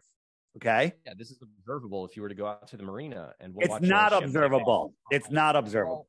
Okay. If you were to watch a ship take off from the marina and sail off into the horizon, you would observe that it disappears from the bottom up. Okay, Right. so Dave, bring it on. You know what Just I'm knock doing. him out right here. Knock him out right here. Matt knows the No, answer. to just this knock one. him out I know, right here. listen, you I can get- take over for me. You can take over. So listen. So check this Hand out. me the steel chair. I got it. Check this out. Here's it go. So clouds, you got a nice cloud deck above you, 5,000, 10,000 feet, whatever it is. 20, 30 miles away, those clouds look like they're touching the water. That's just due to perspective, right? Everything just gets closer. And the point where that atmospheric deck meets the ground, that's a horizontal line, right? It's a horizontal line. It's right at your eye level. Okay. That's called the horizontal eye zone. Okay. That's where you can see. All right. And then if something is there, if I zoom in with today's optics, you love today's optics, we make this bigger and then we can see farther. And if we zoom out, it'll just come back together again. So here we go. Do you see a ship out here? No. But if I'm zooming in and I start making this bigger and bigger and bigger, all of a sudden you go, oh, look, there is a boat there. There is a boat there. Now watch. These little waves, this isn't flat water. These little waves, can my finger block that boat out? No, it can't. But if my finger was a wave in the foreground, it'll block the whole boat. Look, it's disappearing from the bottom up. Is it going over the curve? Actually, back to the top of the conversation that we were talking about with the inverse square law, right? And as we zoom into something, we are bending that light using that lens. We're not bending the light. We're just increasing the aperture. We're zooming in, making it bigger. I can't hear you. The microphone is cutting out. I'm sorry. Let me try to reconnect. No, it's fine now. It's fine now. Lens is bending the light. Inside, within the glass, there are. So what are you saying? This boat is over the curve? I'm saying if you were to watch it disappear, it would disappear from the hull bottom to up. mast. It's disappearing from the bottom up. It's because these little waves in the foreground. Can my finger hide my entire face? No, not at this. Yes, it can. Distance. As you could, approach the camera. Okay. Then it will. So do you think? So you can't see the surface of the water beyond 3 miles. Mm-hmm. You think that boat's getting smaller? Look, can I hide this ball behind my finger? Can I? Not from that distance. But if I take the boat, take it away. Look, it goes right behind my finger. Okay. Mm-hmm. These little waves in the foreground are hiding the smaller things in the background. Okay. So here, let me give you another one. So we have, so this is what I call my wave. Whoops, that's not what I wanted. Joe, you've been kind of quiet. You got any comments to make? Oh, he's so absorbed in the conversation. Joe's on the edge of he's his seat. enjoying this. 'Cause Joe joined this conversation as the skeptic, like where he was like, it might be, it might not be. Like, I'm interested to hear both sides of the conversation. So Okay. I feel like anybody's getting the most benefit out of this. So here we go. So here we go. Hold on, Just- Dave. Hold on. Let Joe What jump you're in. just saying, Scal, is interesting. But I have one thing to throw at you: sunburn. Sunburn. Okay. Sunburn. Why Yeah. don't we get sunburn? Yeah. Why don't we? But- Why do you get sunburn? It's the UV rays coming off the sun, right? And it's damaging the epidermis layer of your skin. As the UV, I'm not a doctor. Why don't we so I get wouldn't sunburn from the moon? Be, Why are we getting sunburn from any of these stars out there that are so bright? Why are we just getting it from they're the sun? sufficiently far enough that And why hasn't the sun disappeared? It wasn't. When I remember when I was a kid, they were talking about it. It's this gas. It's just slowly going to dissipate. it will In like 5 disappear billion in about years or something. is Yeah. the theory in about 3 to 5 more billion years. So before the let sun me burns ask you a question. How long has the sun been around? Long time, billions of years, right? Yeah. Billions of years. That's what they tell us. About 5 billion years. According I to think, 5 billion the years. science. Okay. So the running. sun has a certain amount. So once upon a time, there was nothing, exploded, created everything. And then all of the hydrogen and helium and gases just decided to collapse upon each other and make this giant sun where a photon at the middle of the sun takes 1 billion years to get to the surface. Fucking great. That's the coolest story ever. Okay. And so you have all of this mass that's holding on to all of the planets and everything, ignores all the moons, but holds on to the planets. And then the planets hold on to their own moons because their gravity doesn't share the sun's gravity. And it's just, Yeah, we got to get into gravity next. we're going to get it, but I want to finish this right here. All right. Yeah, right. So the point there with the gravity is, I just want to just make the side point. If the sun lost 1 billion pounds of mass a day, do you think over billions of years its gravity would change? Ever so slightly, yes. Because Okay. gravity. What if it did 100 billion tons of mass a day? Do you think its gravity would change? Since its Probably inception? would, because gravity is a function of mass. Okay. Do you know that nothing ever changes? That the sky is a better clock than any quartz watch, any Rolex. The sky keeps better time than any clock, any watch on Earth because it's a perfect precision instrument. Okay. But the sun reduces in mass by 604 billion tons every single day since it was born. And nothing has changed. Nice cult. So what is this? What is this line here? What is this line here? The horizon. Okay, that's the horizon. So you can't see the water because it's below the curve, right? That horizon look flat? That horizon does look flat. Okay, all right. So you have no idea what you're looking at here, okay? What am I seeing here? Is this the horizon and a floating boat? Is it? It's a mirage. It's boat, it's a refraction of light. It's a refraction. So the boat is over the curve and refracting up, stopping at eye level, trying to trying to fool us that the Earth is flat, right? That actually, yes. You see this with cities too. Like if you were to go to the Great Lakes. I'm not asking you about that. I'm asking you what's going on in this picture. It's a mirage. Where is this boat? Is it floating in the air? Is it below the curve? No, it's light being reflected back into our eyes over the curve of the Earth, though that boat itself is beyond the horizon.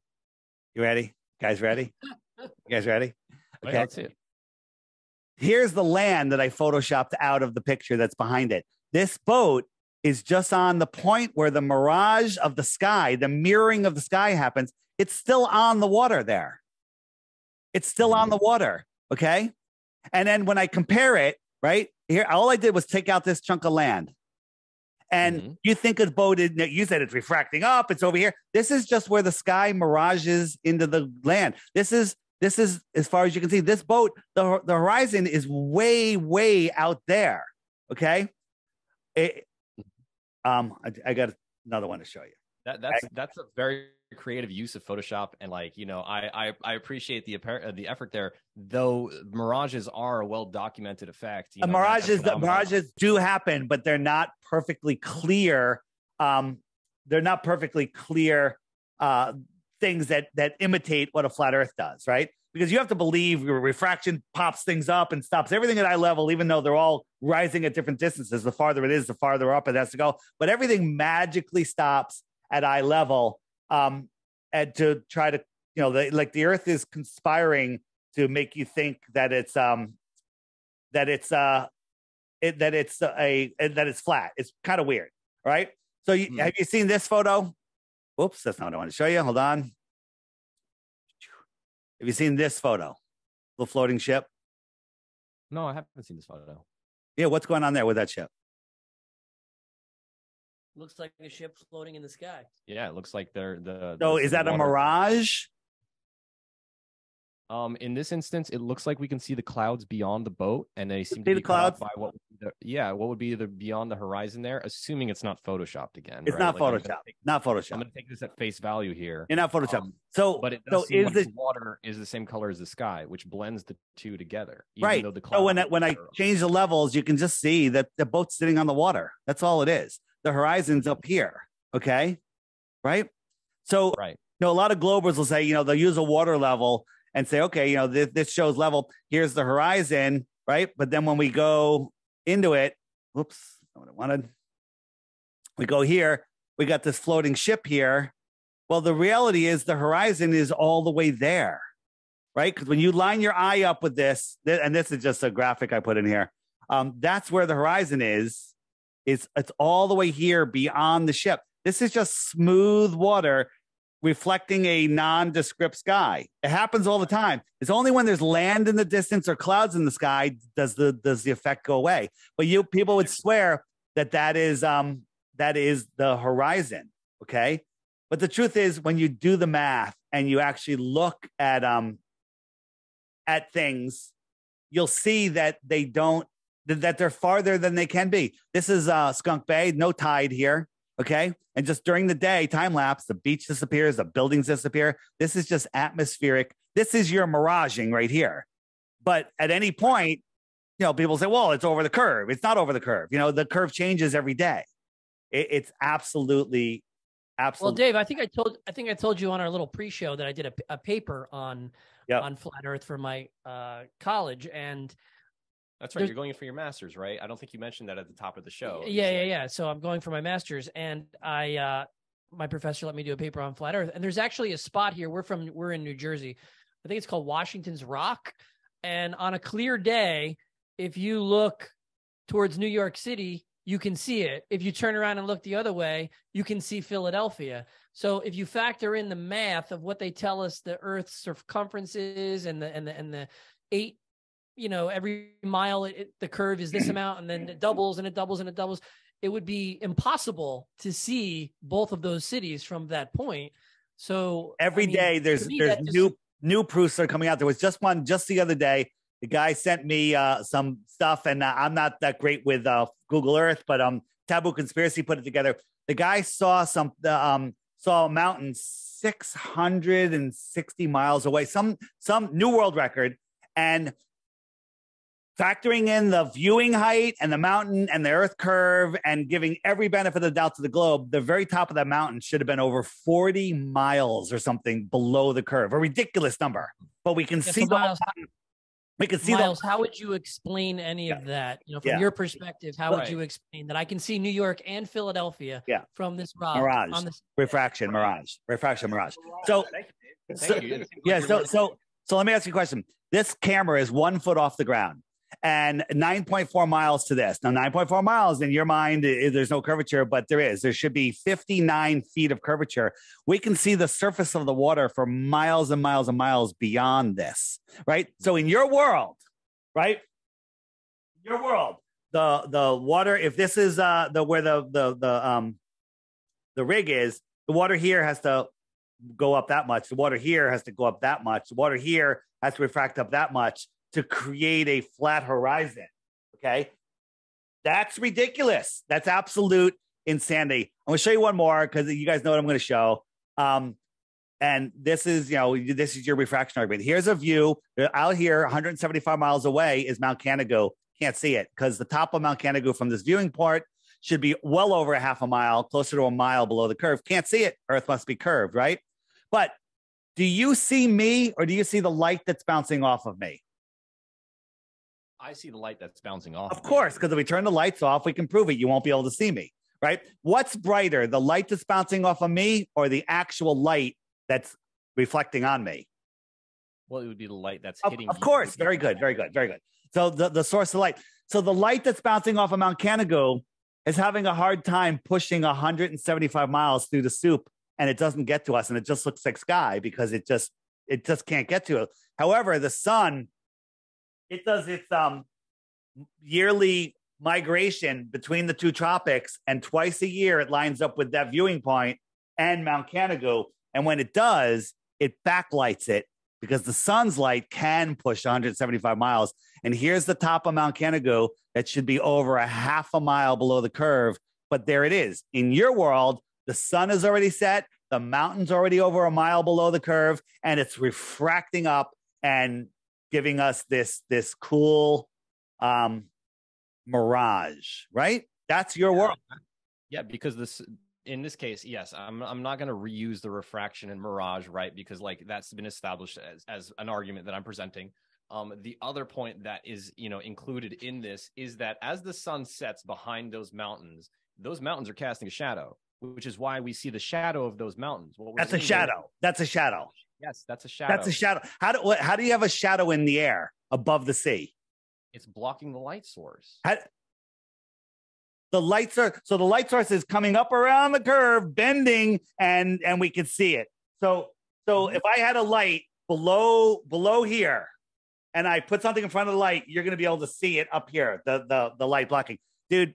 You are clinging to a religion. You are clinging to religion. Well, okay, all right, Dave. Why does physics conspire to make every physical object round, naturally occurring? Right, cells are round, like they look flat under a microscope. Believe in cells, right? But they're cells. What do I believe in cells? Yeah, I'm sorry. That was rude. I'm sorry. Listen, I'm just, when we look up into the night sky, we established at the top of this conversation that the sun is a ball, right? And we did. No. It looks circular for sure. Okay. It looks circular, right? Okay. It does it. Okay, so is it a sphere? Let's work the flat Earth model for a second. Let's work. Hold on. I got you. Let me. So I have 4 moons here. Are they all spheres? If it is rotating, then yes, it is a sphere. Okay, good answer. Because we're going to pick up the first one here, and it's a half a sphere. But you only got to see one side. Is the second one a sphere? Wait, are we implying that the moon and the sun are a conspiracy? Like, I'm asking you a question. Let me show you. Is this one a sphere? Possibly, yeah. Possibly? So the moon is possibly a sphere, or is it a sphere? I'm looking at a 2D image, Dave. You're looking at the moon. Is it a 2D image? You don't know it's a 3D image. You're looking at the moon, and this one, is it a sphere or not? Give your answer. Yes, it's a sphere. Okay. It's flat, right? It's flat. Is this one a sphere? Yes, it's a sphere. That one's a sphere. Okay, great. You got one. Nope, sorry, you didn't get one. It's a cup. Okay. All right. So unless you can touch it and measure it, you have no idea how far it is or how big it is or what it is or the shape of it. Okay. For example, is this the sun or the moon? That looks like a flashlight. Okay. Is it round? Is it a sphere? No, it's a light source. It might not. It's a light source. Is it one light? Is it 10 lights? What is it? Tell me what it is. What shape is it? Sufficient evidence to determine the shape. Okay, just like everything in the sky. Perfect. So let me ask you a question. Sure. How many lights is this?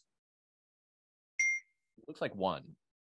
Okay, it looks like one. It kind of looks spherish. If it was in the sky and there was no trees around it and you couldn't see the ground, you would say, okay, it's definitely a sphere. But when we look at it, it's the front of a train. It's 8 lights and there's rectangular lights. But everything in the distance, the sides and the top, it all comes together and everything, square, multiple lights, whatever, all turns into spheres, period. Now, don't get me wrong. I think the moon is a sphere. I think that Saturn is a sphere with a ring around it. Okay? I think the sun is spherical.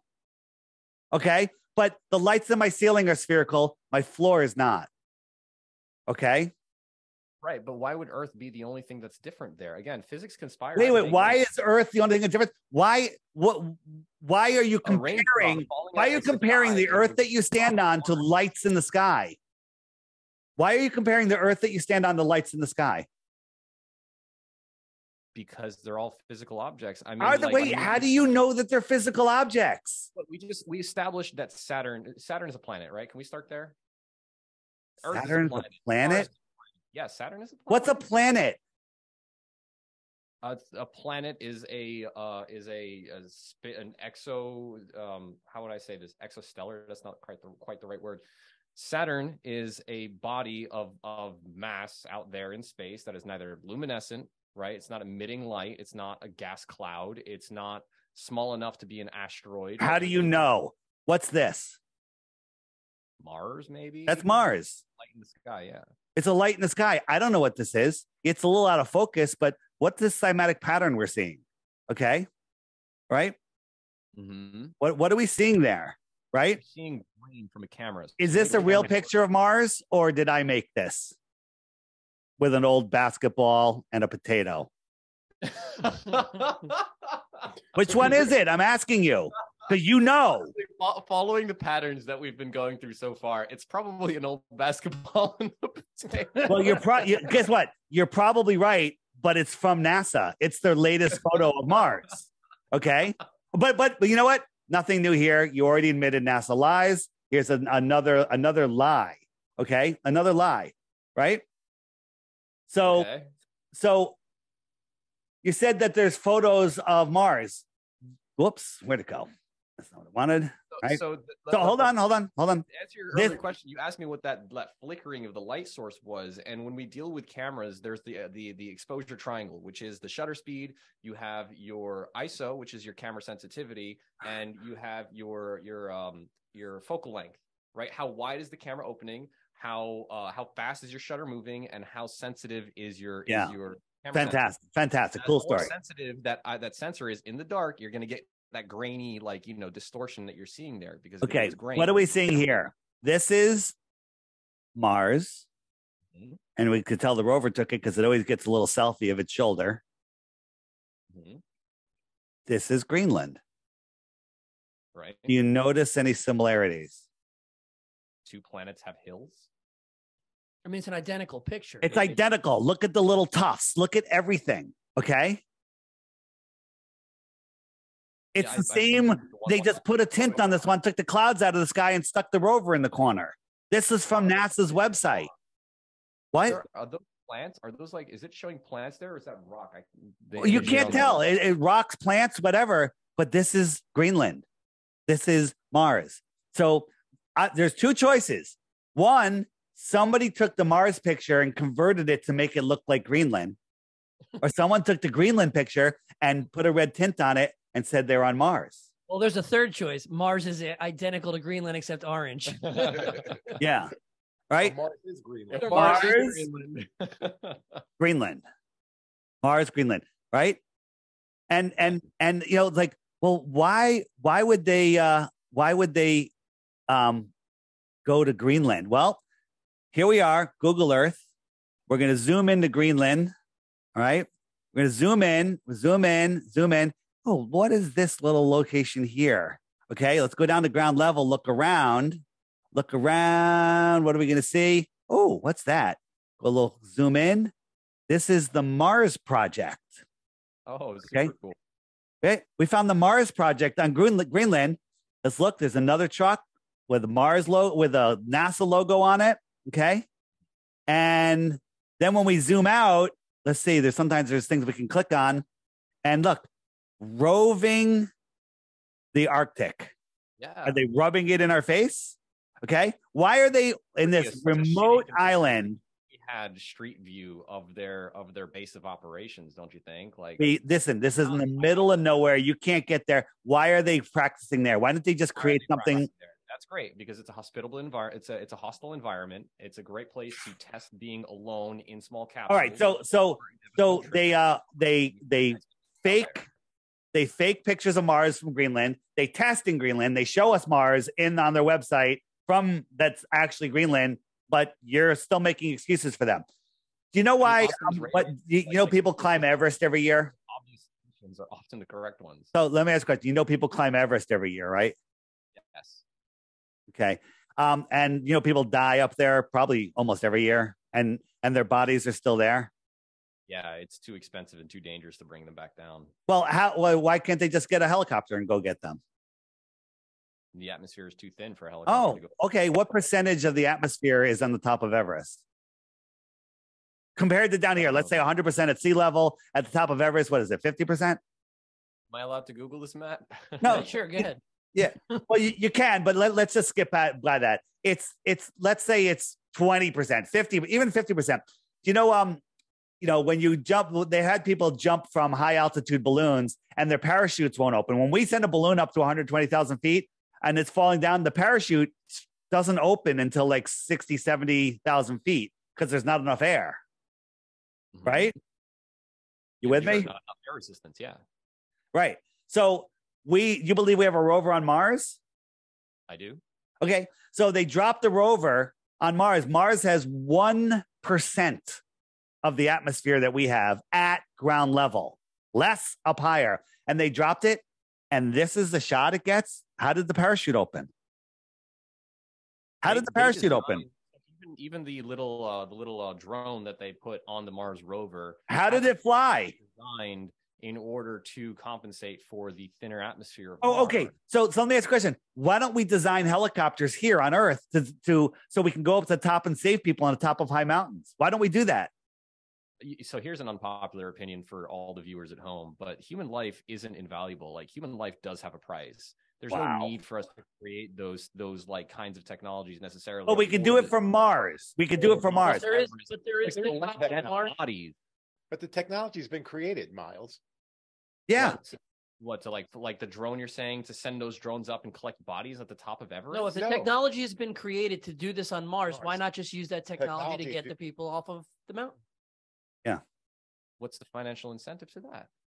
Okay. I know that's listen, he's in a cult, right? So let me ask you a question. What is this? Do you know what this is? Do you know what this is? That's the rover, the drone. Interestingly enough, our next episode is on narcissism.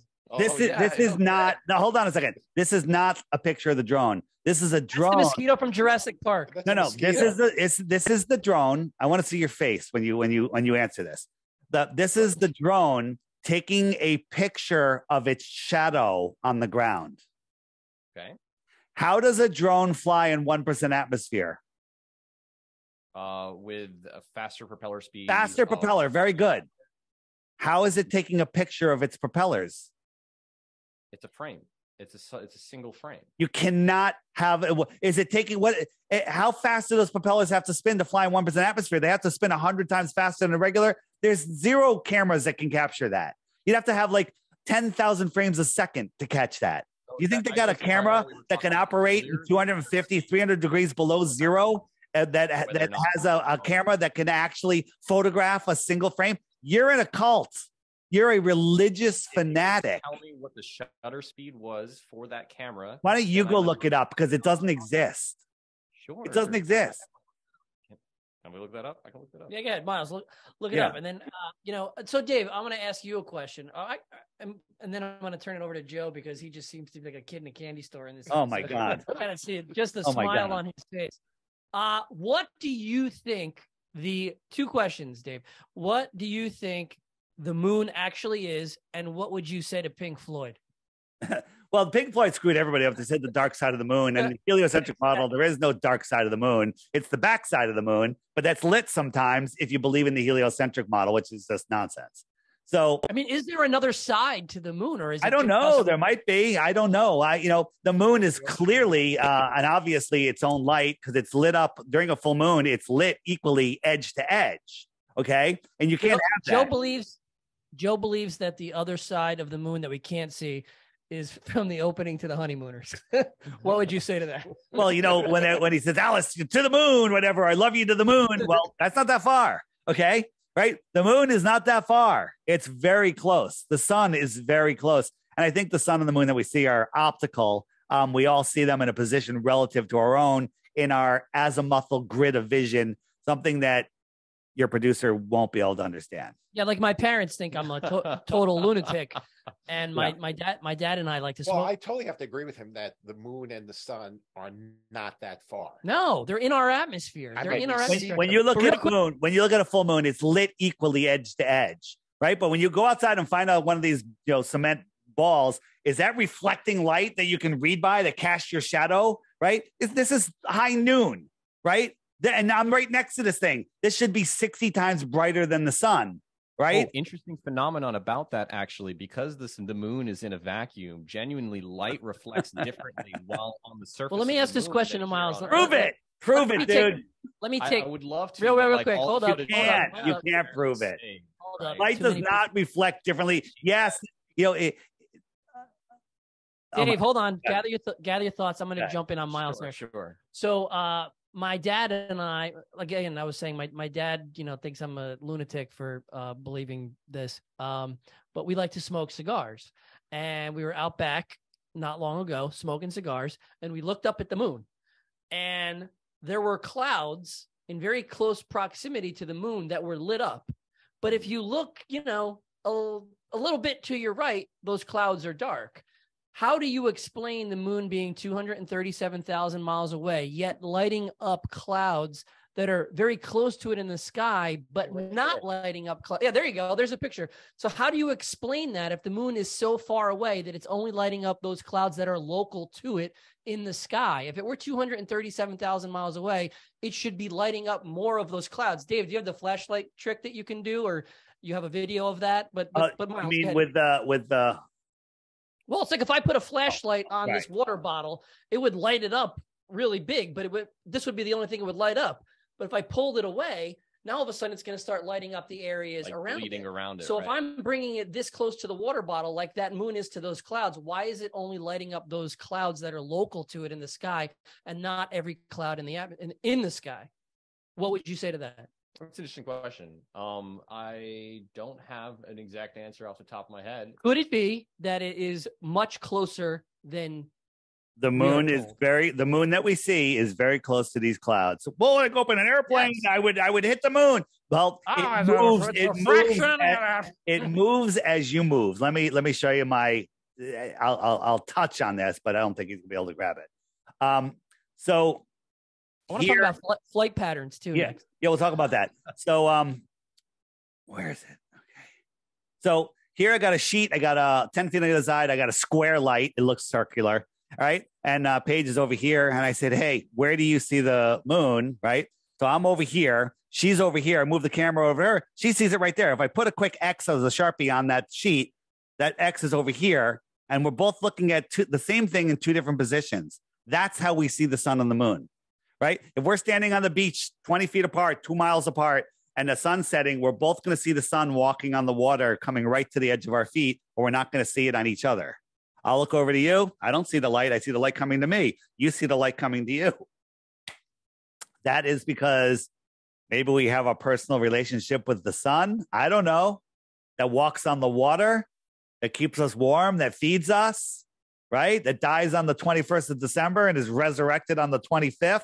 I don't know. A lot of similarities there. Something's going on. Somebody hijacked that story.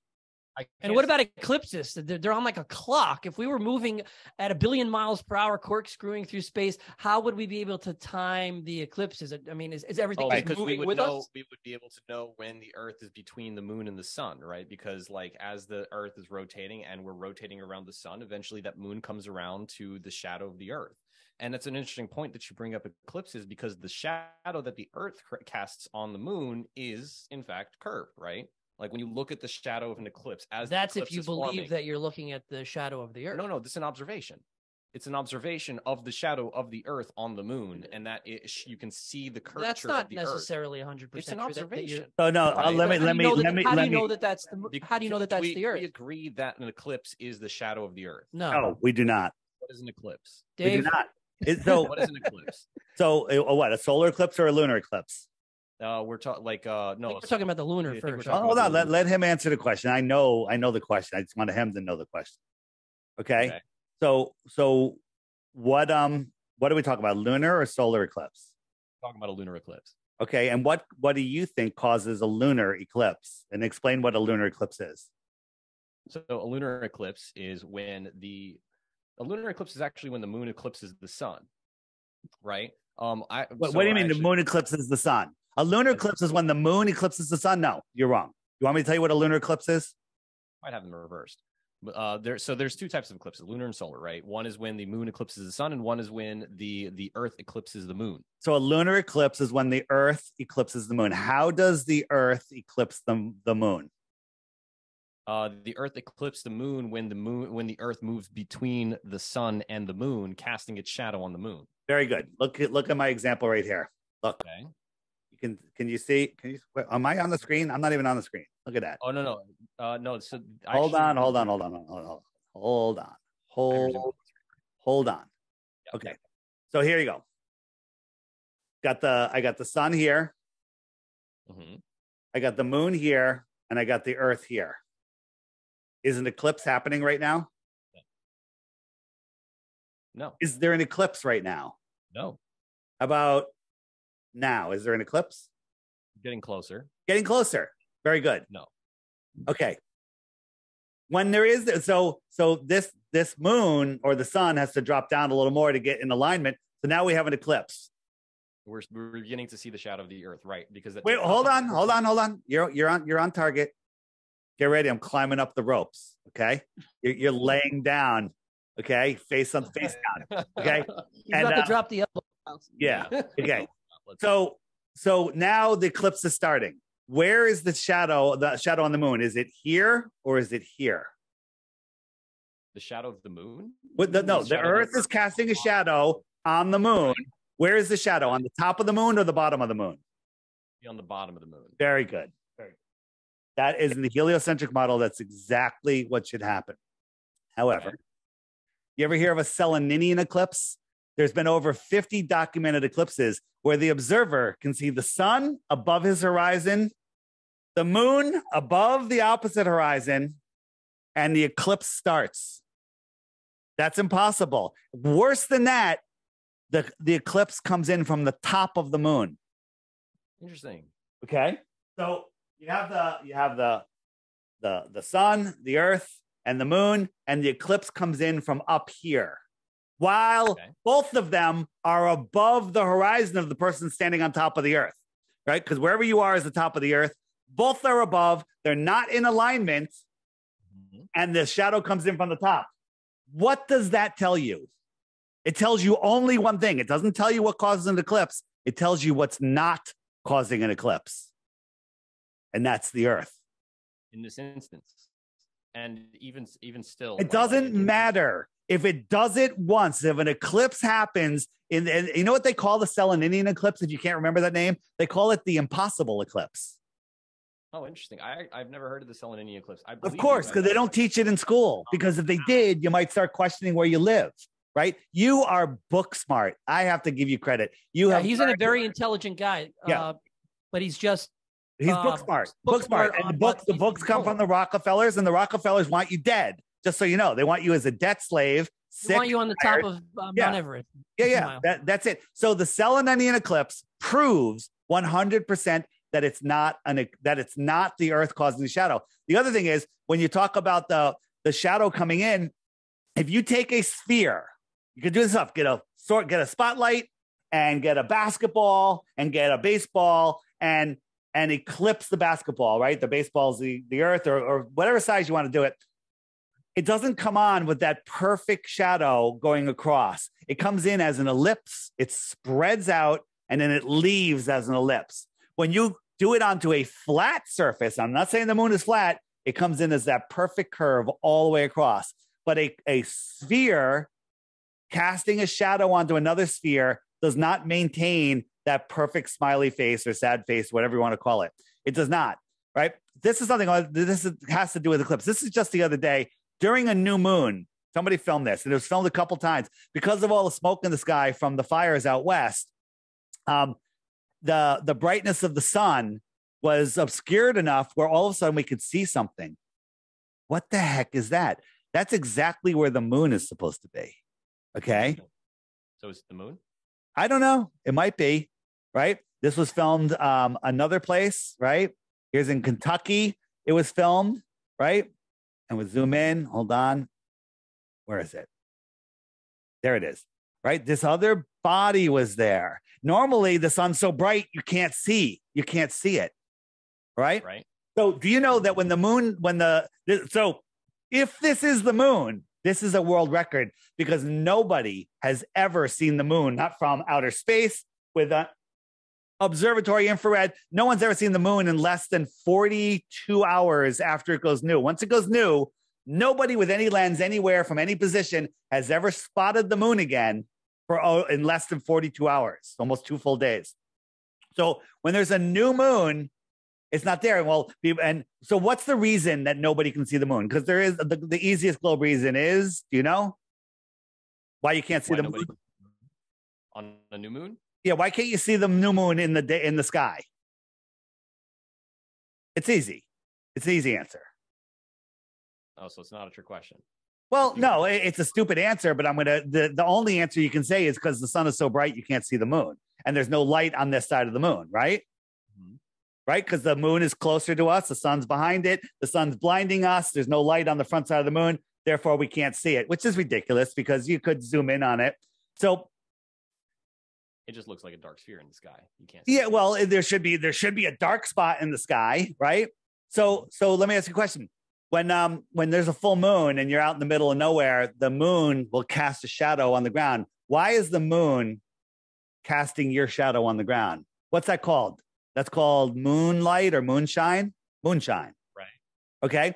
So I know moonshine is something else. Moonshine, yeah, right? You're right. Moonlight will cast a shadow. Any light can cast a shadow. Yeah. So you're saying that the moon is a light? Well, no. He's saying it's reflecting. Listen, I'm not going to go there because we went down that road and it didn't click. All right. So you have the moonshine. So during a total eclipse, no one has ever seen the sun the moon approach the sun, eclipse the sun, or exit the sun, right? When we look at an eclipse, do you see the moon here? Yeah.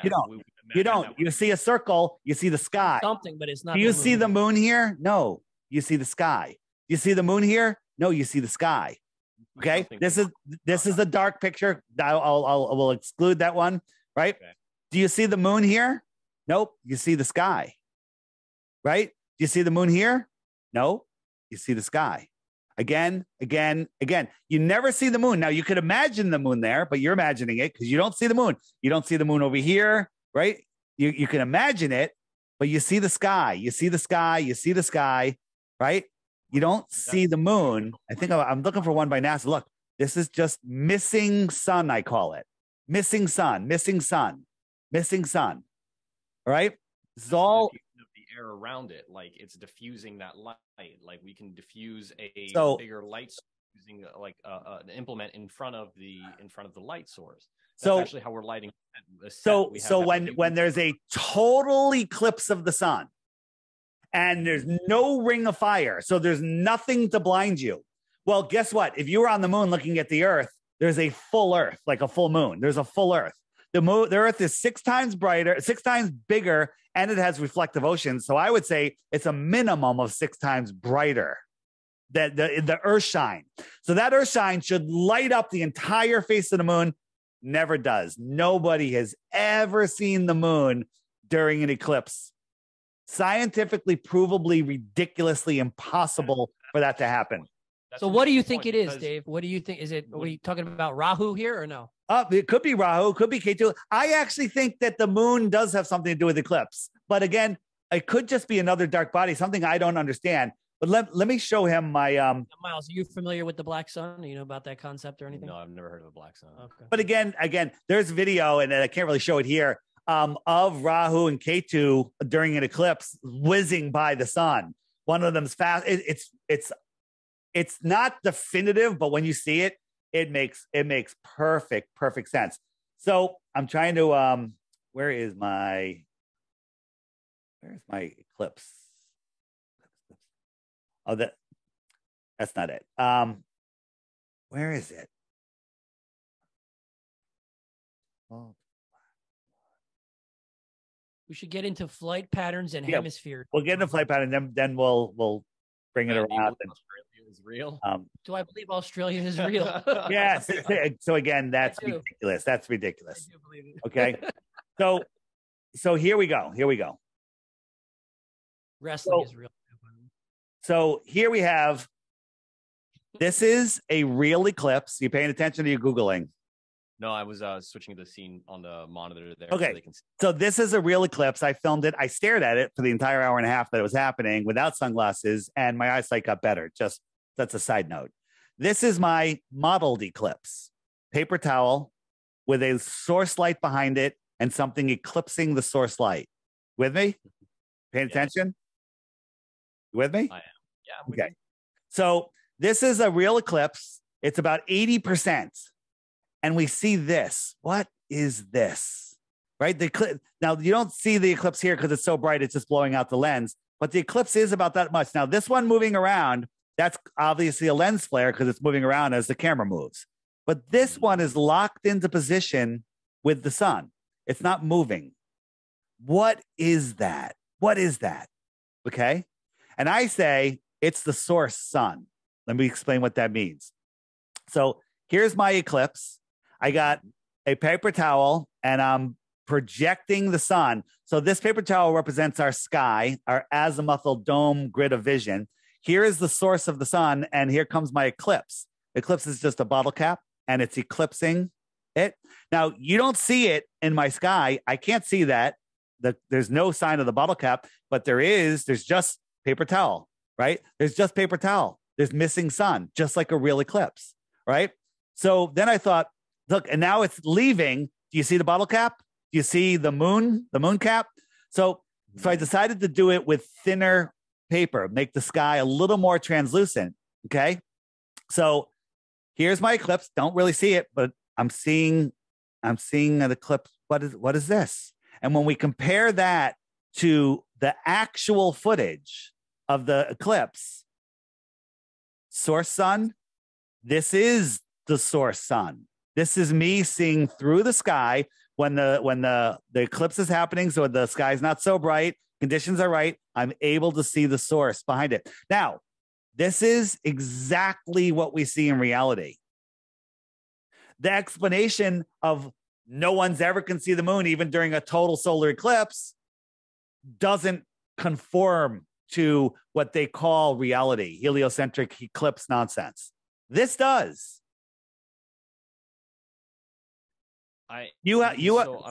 So we're gonna look. Go ahead. Sorry. What is that like? Ultimately, what does that mean? Is that there's what like is that what Matt was talking about with the black sun? Here's the thing. I don't need to go into space or beyond 60 degrees south to prove the Earth is flat. We can see too far. Period. It's over. Water's at rest, lies flat always. Okay. There is no curvature. There is no axial rotation. Every experiment through science, through time, that tries to prove axial rotation or curvature has proved the opposite. Earth's gravity is what keeps the water on the planet. Gravity. All right, let's get into gravity. Let's go. Gravity. Okay. Is gravity a scientific fact or a theory? Gravity, we mentioned this also a little earlier in the show as well, but gravity is a function of an object's mass, right? But it is a theory. It is not. Is it a scientific fact or is it a theory? It's a fact because okay, stop. I'm stopping you. You're wrong. It's admittedly a theory, and guess what? 96% of it is wrong. It doesn't work. So what they did is they made up dark matter and dark energy to fill in the 96%. And so you say that gravity is mass attracting mass. Do you know that they changed? They changed that. Well, my camera just came undone. They changed it to the bending, warping of space-time right now, right? Are you Googling or are you paying attention? No, my hands are right here. Bro. Okay, so this is gravity. This guy's being sucked to the center, everyone's feet are antipodal to each other. And that's normal. Right. This is insanity. Everything is down for everybody all across the earth. Okay? That's right. They want you to think this is crazy and this is normal. All right? Gravity is a made-up theory that 96% of it is complete and total more nonsense. And no one's ever proved the bending of space-time. Ridiculous. It's just word salad. Okay? So what is gravity? Well, I have a theory. Okay, go ahead. I'd like to hear the theory. Okay. So do you know what the electrostatic force is? Yes. Okay. You know what Walter Lewin is? The electrostatic force is forces that hold our world together. Walter Lewin, okay? One of the greatest professors of all time from MIT. All right? So what is going on here? I got two things going on. Okay. Let me get rid of that. So the electrostatic force, all right? So the way our world works is it's a giant battery. The sun and the moon are the anode and the cathode of the battery. The salt water carries the current, and the land is a salt bridge. And it's this giant free energy system. And there's an electrostatic flow from the sky, which is positively charged, to the ground, which is neutral or negative. And so there's a flow, measurable. You can measure the wattage, the voltage. A guy you take a drone and get a really thin wire, put the drone up as high as you can, don't touch that wire because it's filled with electricity, right? Because there's a downward flow of free energy going. So when I lift this ball up here and I let it go, it falls. Why is it falling? Well, one, it's more dense than the air, but the flow of energy is downward. So down is this way, right? And so they tell us that the electrostatic charge, right? Let's talk. Let me show you what that is, right? So if we go here, where is it? I am a little where'd it go? Is this it? Oh yeah. So we got some party balloons here left over, and we tied them. We got just a little button here, and it's neutrally buoyant, a couple inches above the floor. This wire goes to a Van de Graaff generator, and we're going to introduce a positive charge, right? So we turn it on, positive charge added. It goes down. We discharge it, discharge the extra positive charge, and it goes back up. Did we make it heavier because of gravity, or did we manipulate the electrostatic charge? Oh, this was a manipulation of the electrostatic charge. Okay. You're in a different force. Like gravity is also a force. It doesn't remove the force of gravity acting on this. That's just counteracted by the helium balloons, right? Like gravity hasn't stopped applying to this object. It's just now that the buoyancy is at a neutral level, like you said, 0, adding an additional force is going to cause it to move. What is that? I added a positive charge to it, and it went down. Okay, and the Earth is neutral or negative. Positive and negatives attract, and so it got heavier. If you look at the periodic table, go from the lightest to the heaviest. Each one has a little stronger positive charge. The higher the positive charge, the more it's going to be attracted to the Earth, and the heavier it is. Okay, so let's try the opposite. Right? In your world, if I add a negative charge, it should go down. We add a negative charge and it goes up, right? Negative charge, it goes up. As long as we keep that negative charge in there, it goes up. Did we make it lighter, or did we affect the electrostatic attraction? Okay. MIT made a drone called the Silent Drone. Looks like a milk crate, not a milk crate, a skid, and it flies, no moving parts. All they're doing is changing the electrostatic charge, and it flies. Are they changing its density? Are they changing its weight? Or are they changing the electrostatic attraction to the Earth? So what this is doing is proving the existence of the electrostatic theory. It's not disproving gravity, right? Like this is okay. Positive confidence. Okay, so I just proved, and you said it. I said it. You said it. It proved the electrostatic force is real. Right. Still haven't proven gravity's real. Gravity's a theory. Needs 96% dark bullshit to make it work. Okay. But I just proved the electrostatic. Now, your guys that say that don't talk about gravity and swear gravity is their God, they say that the electrostatic force is 10 to the 36 power stronger than gravity. So let's pretend gravity is real. I know I can prove that there's an electrostatic force on here and it goes down. Okay, let's pretend gravity's real. The electrostatic force is 10 to the 36 power stronger. Let me ask you a question. If I was in that studio right now and I took my finger, I took a hammer and I tapped it on your head just so it gave you a tiny little bump. Okay. Mm-hmm. If I did it 10 times harder, what would happen to your head? You'd probably give me a concussion. If I did it 1,000,000 times harder, what would happen? I'd probably be passed out, if not dead. No, your head would explode. If I did it 1,000,000,000 times harder, it would probably blow up the whole building. Okay. If I did it 1,000,000,000,000 times harder, I think we'd go back in fucking time. It's ridiculous. So hold on a second. So the electrostatic force, if it was only 1,000,000,000,000 times stronger than gravity, that's 10 to the 15th power. Your science, your gods are telling you that the electrostatic force is 10 to the 36 time power. 10 to the 36 power. That's 10 with 36 zeros. There's only 15 zeros or 16 zeros in a trillion. Okay.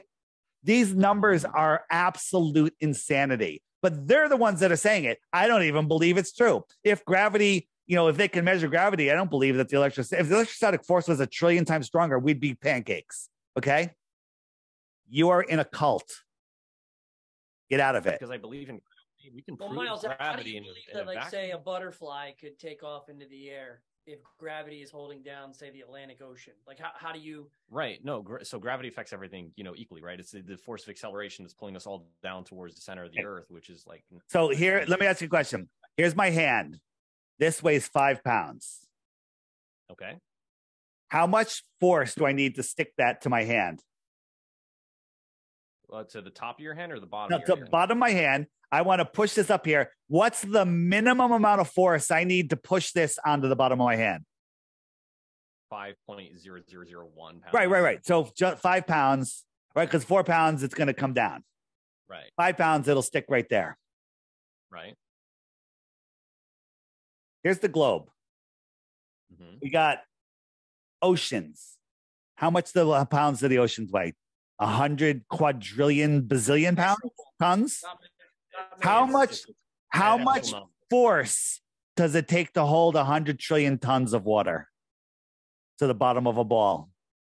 Well, see, that's where the mass of the Earth is coming from. That's part of the mass of the Earth that's creating the gravity, right? Is the mass of the Earth that's holding it down there. Like, that they don't even believe that anymore. They're talking about it. They've given up that theory of gravity because it's ridiculous, but you're still clinging to it. You probably believe in evolution too. It's been proven not to be true, but they still teach it in schools. Well, no. So, dude, like nature iterates on its design constantly. We can actually see evolution with our very eyes. That's how, like, antimicrobials and antibacterials work.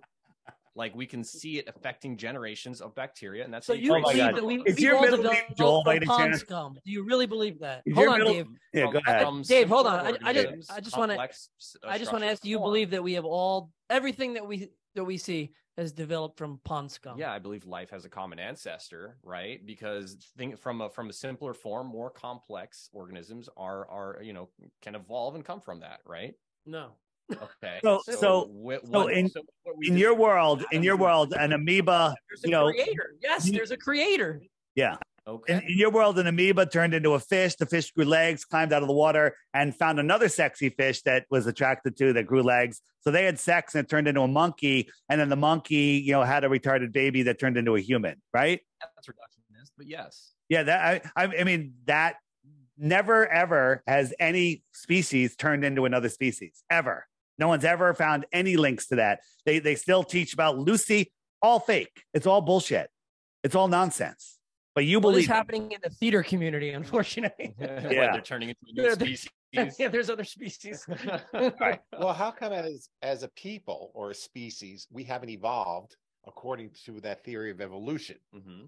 Well, we have. That's actually a misnomer. I think there's still same dumb shit people that have been around for 100 absolutely. years. How do you like if you go to certain, like tribes that you'll find in the Philippines that can hold their breath underwater for like 5 minutes at a time? That's a learned skill. Yeah. No, I mean, David Blaine can do that, but he taught himself how to do that. Absolutely. You can overcome a lot of these limitations with practice and more practice. Why has it developing towards that? Why hasn't illness evolved? Illnesses have evolved.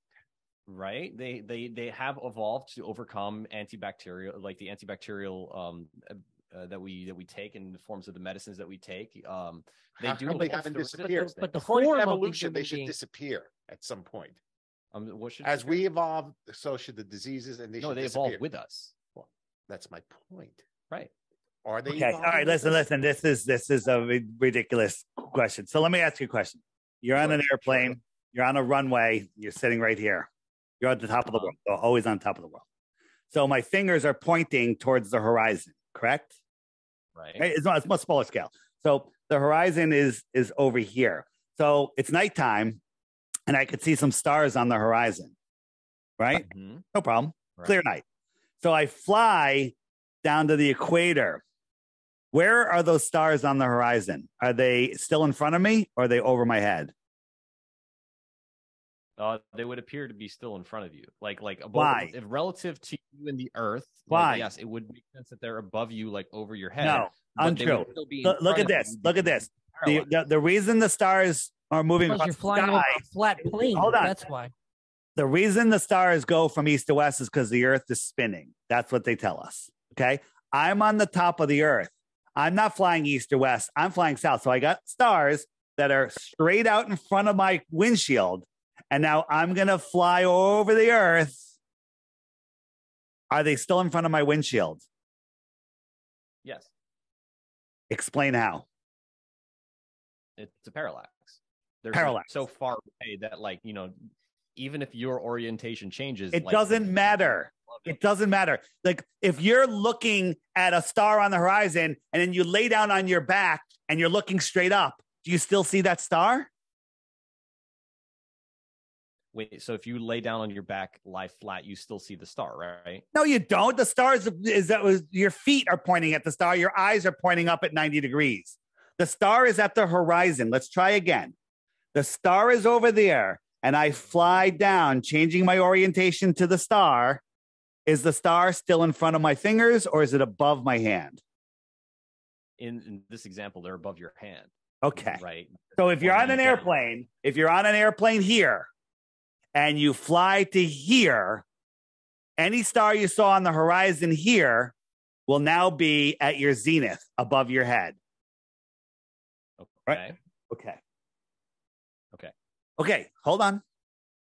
That's not what I want to show you, of course. So here's a flight from Germany, super sped up, flying down to Brazil, going halfway down, more than a quarter way around the earth, halfway down. So here are the stars, and they're not rising up. They're just moving slowly. Now, this is Google Earth. In Flight Simulator, it says, oh, the stars would be rising up. These stars would be rising up as you're diving over. They're rising up. But this is what Google Earth says should happen. Okay. And it makes sense on a ball. This should happen. But reality, an actual video from an actual flight, not in a simulator, shows that they don't go up. Do you find that odd? Yeah, I find that interesting, actually. Why is that interesting and not conclusive to you? Mile, do you think that the explanation could be that we're flying over a flat plane? Well, the rest of the evidence Are is you open contrary to a flat Earth, right? What do you mean that's the what rest I'm of the getting. evidence? The rest of the evidence that we can see and observe is contrary to a flat Earth in, you know, the way the boats sink beyond the horizon. In the But way he that showed every you that the other- boats are not sinking over the horizon. It's just you can't see far enough. And then when you Right. bring in Sure, a yeah, when you bring optical, the if you bring in a telescope high to enough refract the powered light, lens that can We see can further zoom, than and your we can eye. see farther than the curve of the earth, the physical curve of the earth. You can't zoom in through it. On a ball earth, there's a physical curve that must be there. And it's only there under perfect conditions. Under not perfect conditions, which is 99.9999% of the days, it's closer. It's closer, not farther. It can never be farther. It could only be closer. A 6-foot tall person standing at the edge of perfectly calm water on a perfectly clear day, 3 miles. Any other conditions, waves, fog, anything, pollution, that horizon moves closer, not farther. But when you watch the sunset on the ocean, even when there's friggin' waves, if you're out west, you'll see that sun setting 100 miles, 50 miles away, but not 3. It's not intersecting with the water 3 miles away. It's way the hell out there. Okay. Here's another thing. Here's a flat version of your globe. You're taking off from this airport. You want to get to this red dot location, but the earth is spinning. Okay. So you take off and you're heading towards here, but by the time you reach the destination, your destination's over here. So you have to constantly correct to the left, correct to the left, correct to the left, correct to the left, correct. And you have to chase it all the way over here. Okay. Mm-hmm. And to get there. Right. So if you were a smart pilot, you'd go, you know what? I'm gonna intersect that guy. Like the football player doesn't follow the path of the guy. He's gonna cut him off. Yeah, so he's like, you know what? I'm gonna go from here. Like, my destination's here. I'm just gonna fly a straight line here. And guess what? My destination's gonna come. It's gonna come zip right around, and I'm gonna intersect it right there. Never done. No one ever does that. No one ever does that. They fly from point A to point B. Airplanes fly straight and level over the Earth plane. So here's my next question for you. I think this is definitely going to have to be a 2-parter. There's so much more we got to get into. But do this. We haven't even scratched the surface. Yeah, we haven't gone anywhere because it fascinates me. Your middle name's not Joel by any chance, is it? No. Actually, Miles is my middle name. Okay. Oh, Joel what's your Miles. first name? Ismail. What is it? Ismail. Or Ishmael. Oh yeah, Ismail. right. Ismael. There it Kelly, is. yeah. All right. So hold on. Go ahead, Dave. So forget the transparent because it's just green. Yeah, those are green, right? Yeah. So the top is the northern hemisphere, the bottom is the southern hemisphere, and we have our equator around the middle. If I pick any two locations in the north, an origin and a destination, any two, is there any reason that plane should fly below the equator to get to its destination? Use your logic, use your mind. What? No obvious reason to me, no. Well, guess what? No plane flying from a northern location to another northern location ever goes below the equator. Congratulations. Your logic worked. Now let's try this. In the southern hemisphere, if you want to go from a southern airport to another southern airport, does that plane ever need to go into the northern hemisphere? A southern point to a southern point, does it ever have to go into the northern hemisphere? No, it shouldn't. The logic should still stand that it goes from south to south, right? So I'm going to show you a couple things. Bite your tongue by saying, oh, they have to go pick up other pilots, other passengers and stuff. Just bite your tongue because I'm going to take that away. Okay.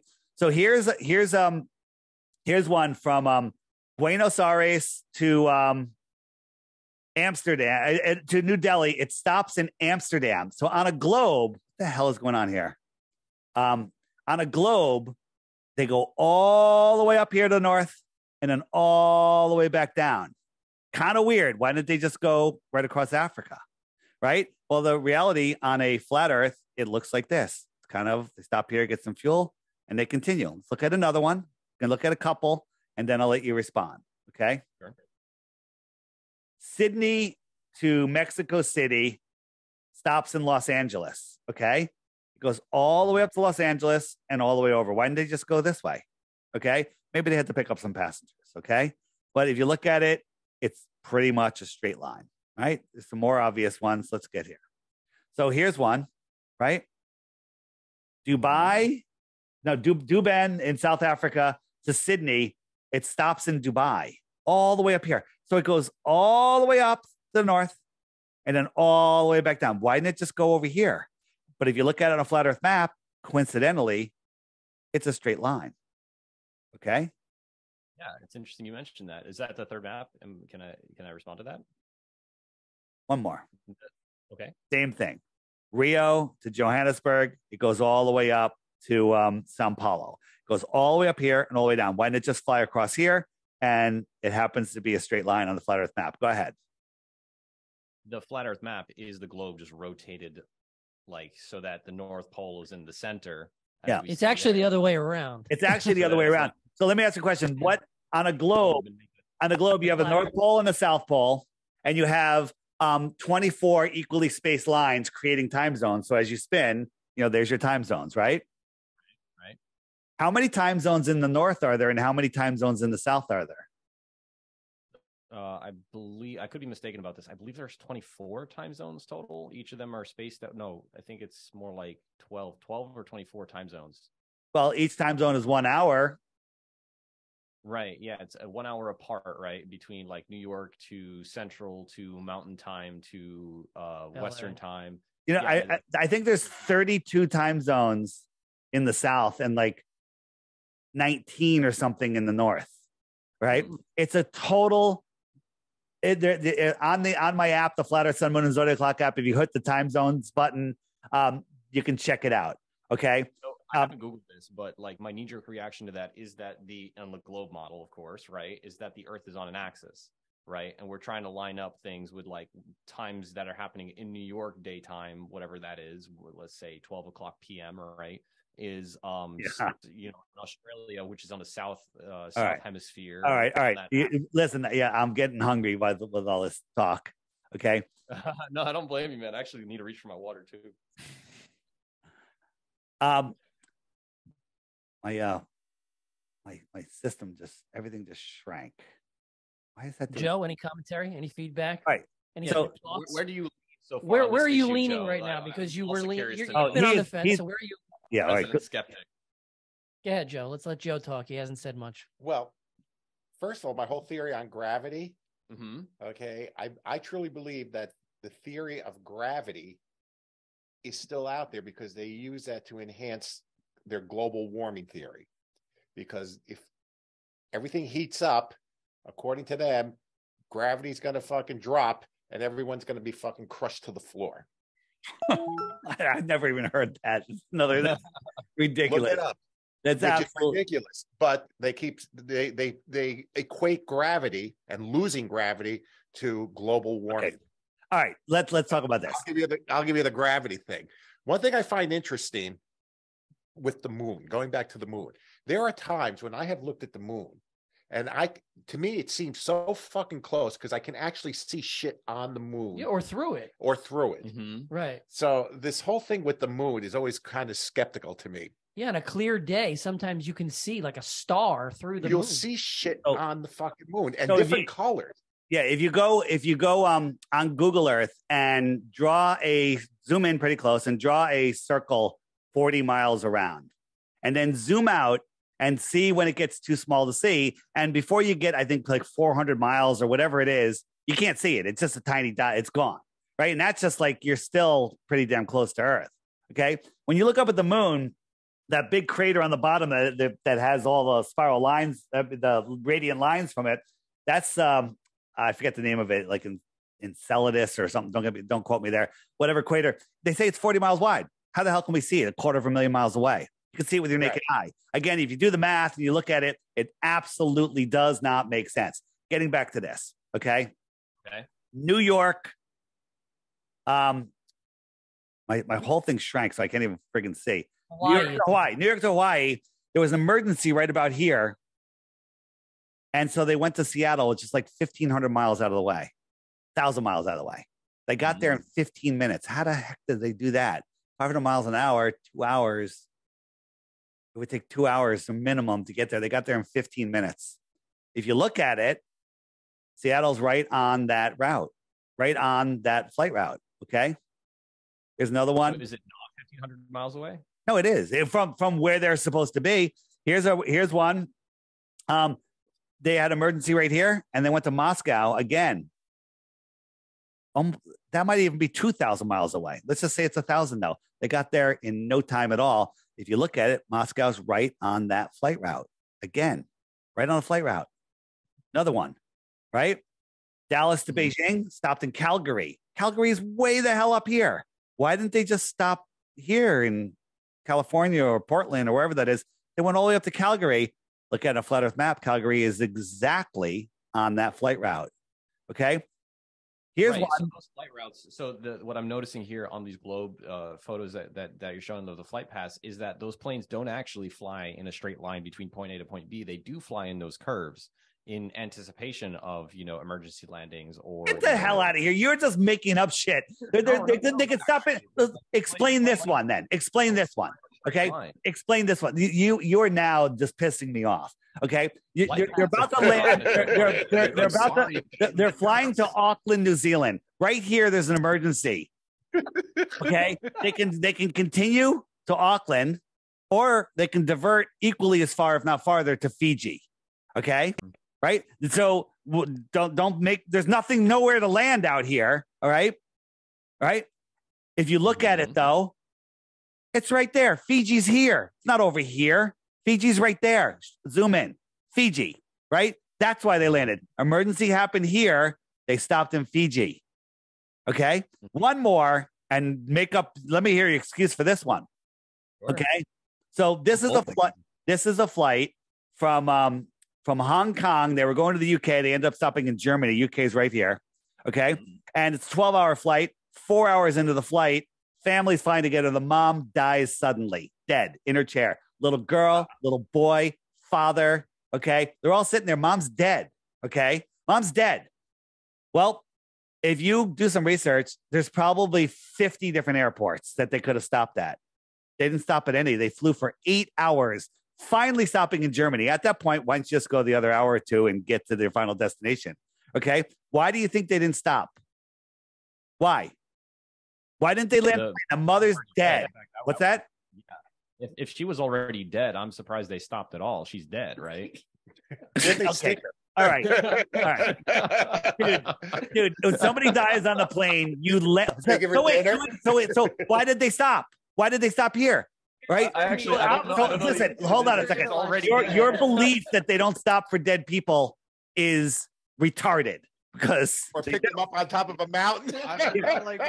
Okay. Well, here's the thing. If you look at it on a flight route, mom dies here. They're over Russia the whole time. They can't land in Russia because Russia might be the good guys and that could spark peace. We can't have that during this political climate. And the other thing is, what the hell are we doing flying above Russia? Planes fly above Russia all the time. We don't think they do because we're told that they don't, right? They don't anymore, at least. No, they still do right now. We know pilots, okay? They still fly over Russia. It's all bullshit. American Airlines. Bullshit. Yes, absolutely. They all fly over Russia if that's where their flight is taking them. Okay. Finding out the military flight routes. Yeah. They're more strategic than commercial flight routes. That's actually a really good point. If they, find out the military they're going to be the most efficient, right? Most efficient because if they need, it's kind of interesting how when they need to get somewhere really quick in a conflict, they're there in seconds.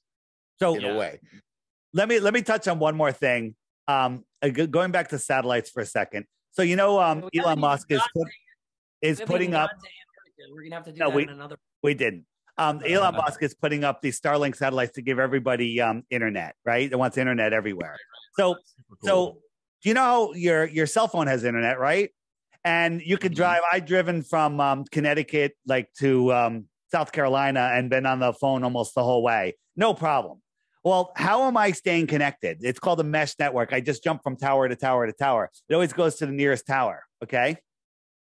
So how many airplanes are in the sky? Well, airplanes are everywhere. They're all over the place. And airplanes are a mesh network. There's a mesh network of airplanes in the sky. Okay. And you can send Wi-Fi down to the earth from airplanes and the whole thing could work. The earth isn't moving, but the airplanes are moving. So what's the first thing that Elon Musk said when the war started in where's the freaking war? In Ukraine, right? No fly zone. So Elon said he's turning off Starlink. How the frig is he turning off Starlink? He's turning it off because there's no airplanes above there because there's a no-fly zone. Okay. He threatening to turn it off because he wasn't making money on it, and then people get Stop it. Elon Musk is a fraud. Okay. You know what? I gotta give you one more because we didn't get to the moon or anything. I just got to give you one more because I need to see your reaction. The nuclear bombs, Antarctica. We got to do a part two. We got to do a part two. It's too much we didn't touch on. What time are we get to? It's we're about 2 hours and 30 minutes in. All right. So we're just going to finish this up with one thing. So I'm going to just give you an analysis of this rocket. And then you have to tell me, is this real or is this fake? You ready? Okay.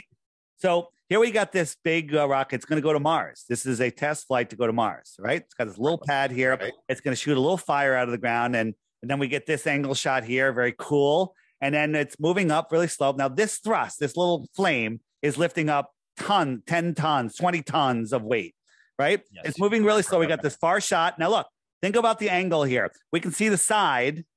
How fast is this thing going? Ooh, it's up pretty high now from the onboard shot. Now we got the side view kind of underneath it. Well, now we're up super high. And then now the engines have turned off and now it's falling. Now, how high is this? How fast is it moving? Look at the smoke coming off of here. Now watch it now. Ready? Switch cameras. Look at the smoke. Is this thing 20 tons free falling? What is this? Okay. So now, it's up pretty high all of a sudden. Okay.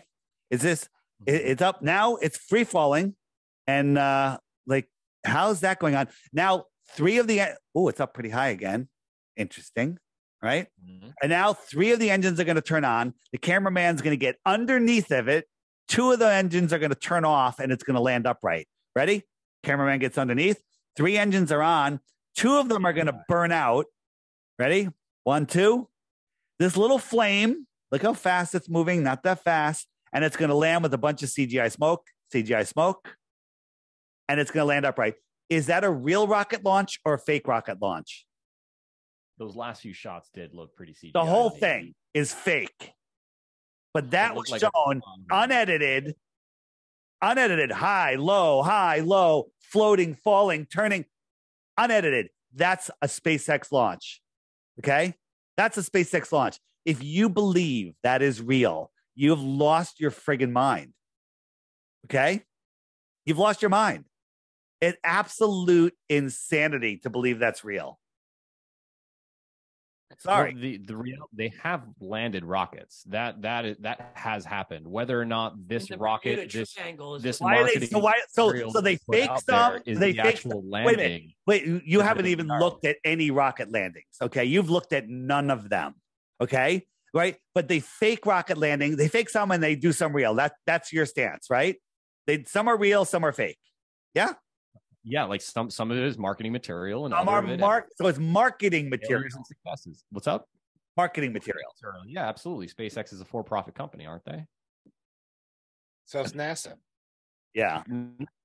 I mean, yeah. If the taxpayer dollars are the profit they're going exactly. for. The only way you can keep that dream alive is by feeding the taxpayer that it's worth the money. Well, NASA actually started as a rocket research program for.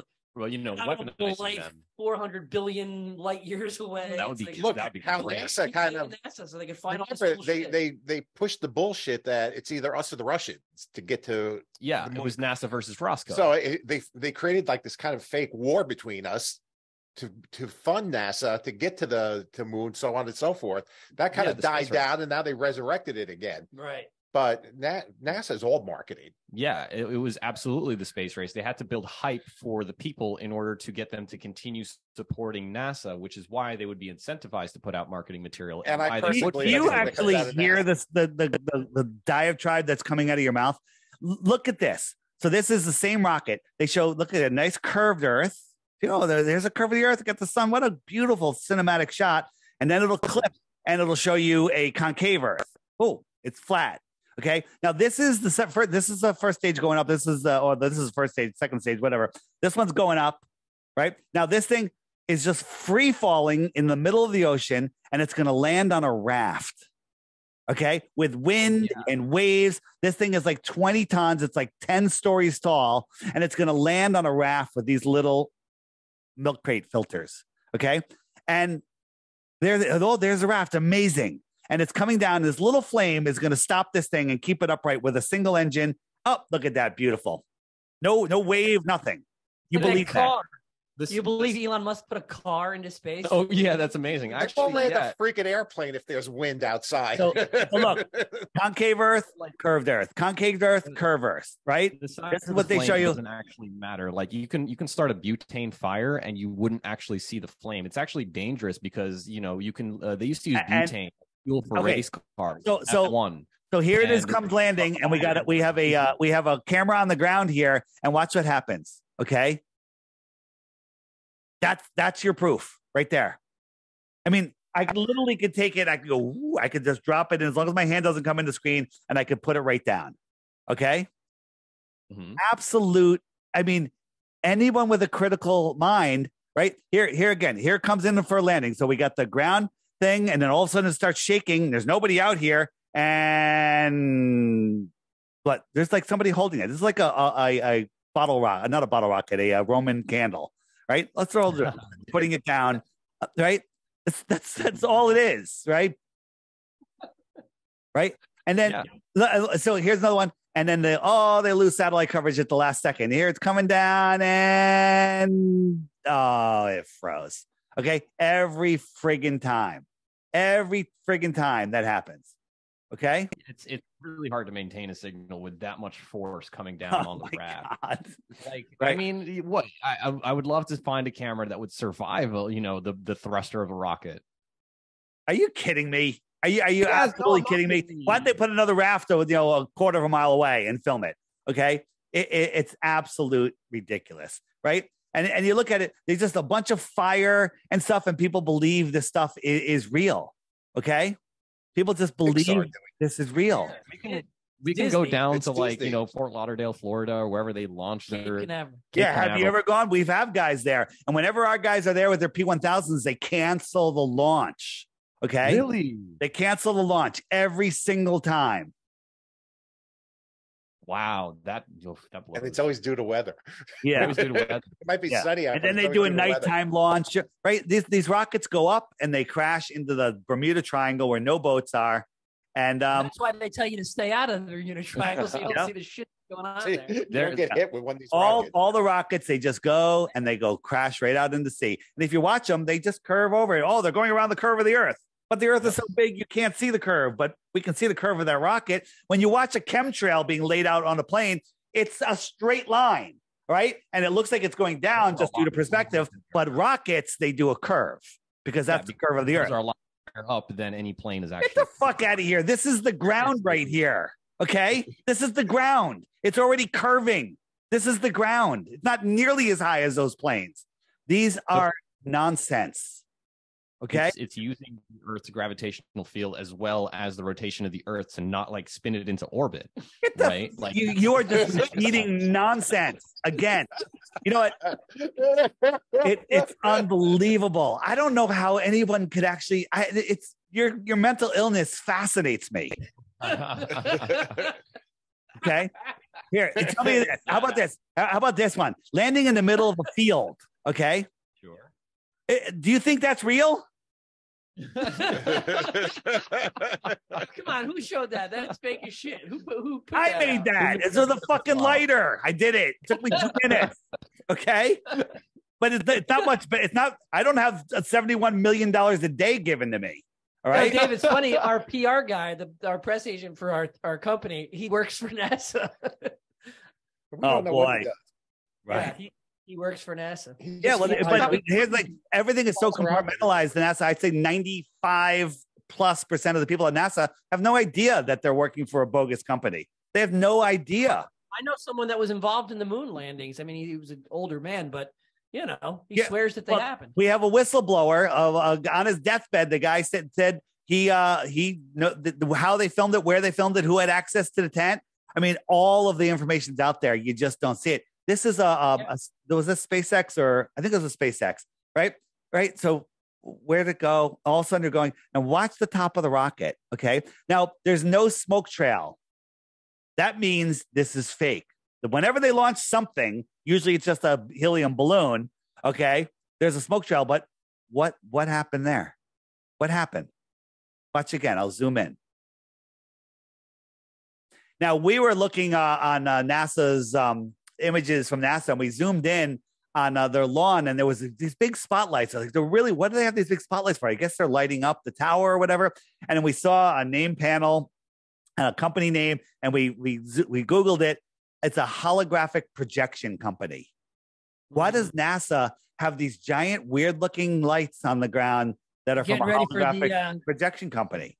They're getting ready for the fake alien invasion. Yeah. Right. And then, here's another launch, right? Something went wrong here, right? This is a frigging balloon, right? It's something went wrong, didn't have enough thrust, and it just kind of went sideways.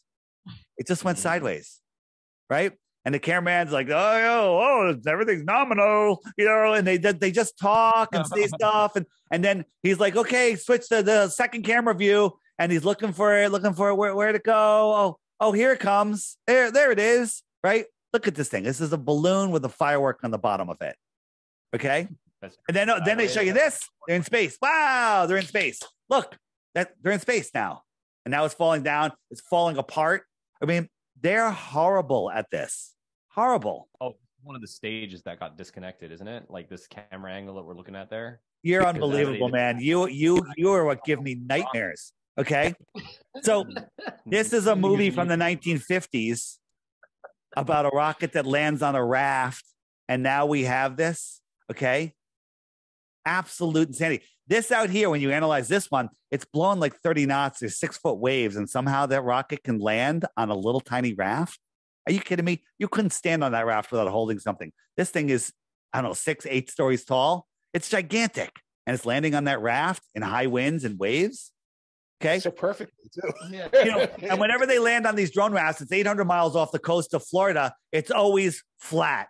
Okay. You ever been offshore? It's never flat. It's never flat. There's always seas. There's swells and all sorts of stuff. Okay. All right. So Dave, I actually have an early flight tomorrow to Los Angeles. So I gotta pick up Vito. I'm going to observe the curvature of the Earth from my window. Oh, yes. But listen, would you be willing to come back on again for part 2? Because there's so much more. We can talk about it, but first, from your producer, what's your number one proof we live on a globe? And don't use NASA, because you said it earlier. NASA faking stuff doesn't prove the Earth is flat, so NASA's off the table. Sure. What's your number one proof of the globe? My number one proof of the Earth being a globe is that every celestial body that we observe is all spherical. Physics conspires to make. Oh my God! Sphere. Everything in the distance is a sphere. You can the look at a fucking square building in the distance, and it'll be a sphere. What's that? Like, why would the Earth? Like, well, we're not trying to get into another tangent, but like, I find it difficult to because believe the Earth is the Earth. The Earth is all that there is. Right? The lights in the sky are lights in the sky. They're here within our sky. There's not rocky balls in space. Okay? That's all fantasy that you've been brainwashed with. Right? You believe that stars are gas balls burning in a vacuum. Okay? That's retarded. Like, and then you believe what? Where do asteroids come from? Like, what asteroids? Like rocky balls from space. We have? Name one. Yeah, we have. We can start with the ones that were made the dinosaurs extinct. We can start there. We can go to wait, dinosaurs? Hold on. You believe in dinosaurs? Oh my God. Wait, so oh boy, I didn't realize there was a rabbit hole that goes even deeper. That's why we need a part 2. Dude. Dave, we'll be in touch, Dave. His proof of the globes are just ridiculous. Anyone that's listening to this, don't be like this guy. Get my app. FlatEarthDave.com. Take the crash course there. Learn the truth. Free yourself from the heliocentric matrix. It'll teach you the frequently asked questions there. That page alone will blow your mind. And then then you'll never ask the question, why the lie? Because on the app, if you hit the frequently asked questions, there is the button, why the lie, right there. And if you hit that, it'll show you some amazing stuff. Tons and tons of stuff on here. There's also ways to connect with other flat earthers, meet, cute flat earth girls or guys, whatever you're into. And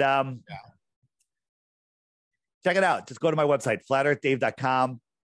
And I don't know. The people that have your position truly amaze me. Truly. They're hard to break. They've been unbelievable. It's so sad. It's so sad that they can't see it. It's amazing. But some people aren't meant to see it. It's not your giving fault. them some ammunition now. I think you've given them some stuff to think about, some stuff to chew about. No, FlatEarthDave.com. Learn really FlatEarthDave.com. Thank you, Dave. Let's give Dave a big applause here. Yeah. Thanks for joining us, Dave, and sharing your perspective. Hopefully we can get you back on because we got to talk about Antarctica. We didn't even talk about that. That's a huge rabbit hole. Check out my channel, DITRH. It stands for Deep Inside the Rabbit Hole. DITRH. And just to make you realize that Flat Earth is not a fad, these are just the people that are on the Friend Finder on my app. Okay, and this is worldwide. Right? Start your own dating website. Yeah, well, it certainly is, and it's taking a huge upgrade. There's going to be a whole social media thing where you can make friends with people, and you can video chat with people. You can do all sorts of stuff. It's mind blowing. I want some of that coffee. I'm a big coffee drinker. Damn right. So he's deep inside the shithole today. All right, Dave. Go eat. Thanks for joining us, brother. All right, man. Thanks. See ya. Have a good night. Bye-bye. Bye. Are you a blue dot? Those questioning where we live are not just here. They are everywhere.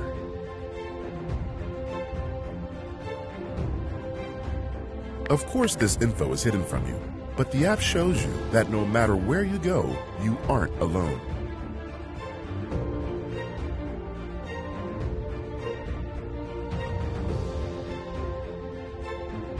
We are everywhere, and we are growing.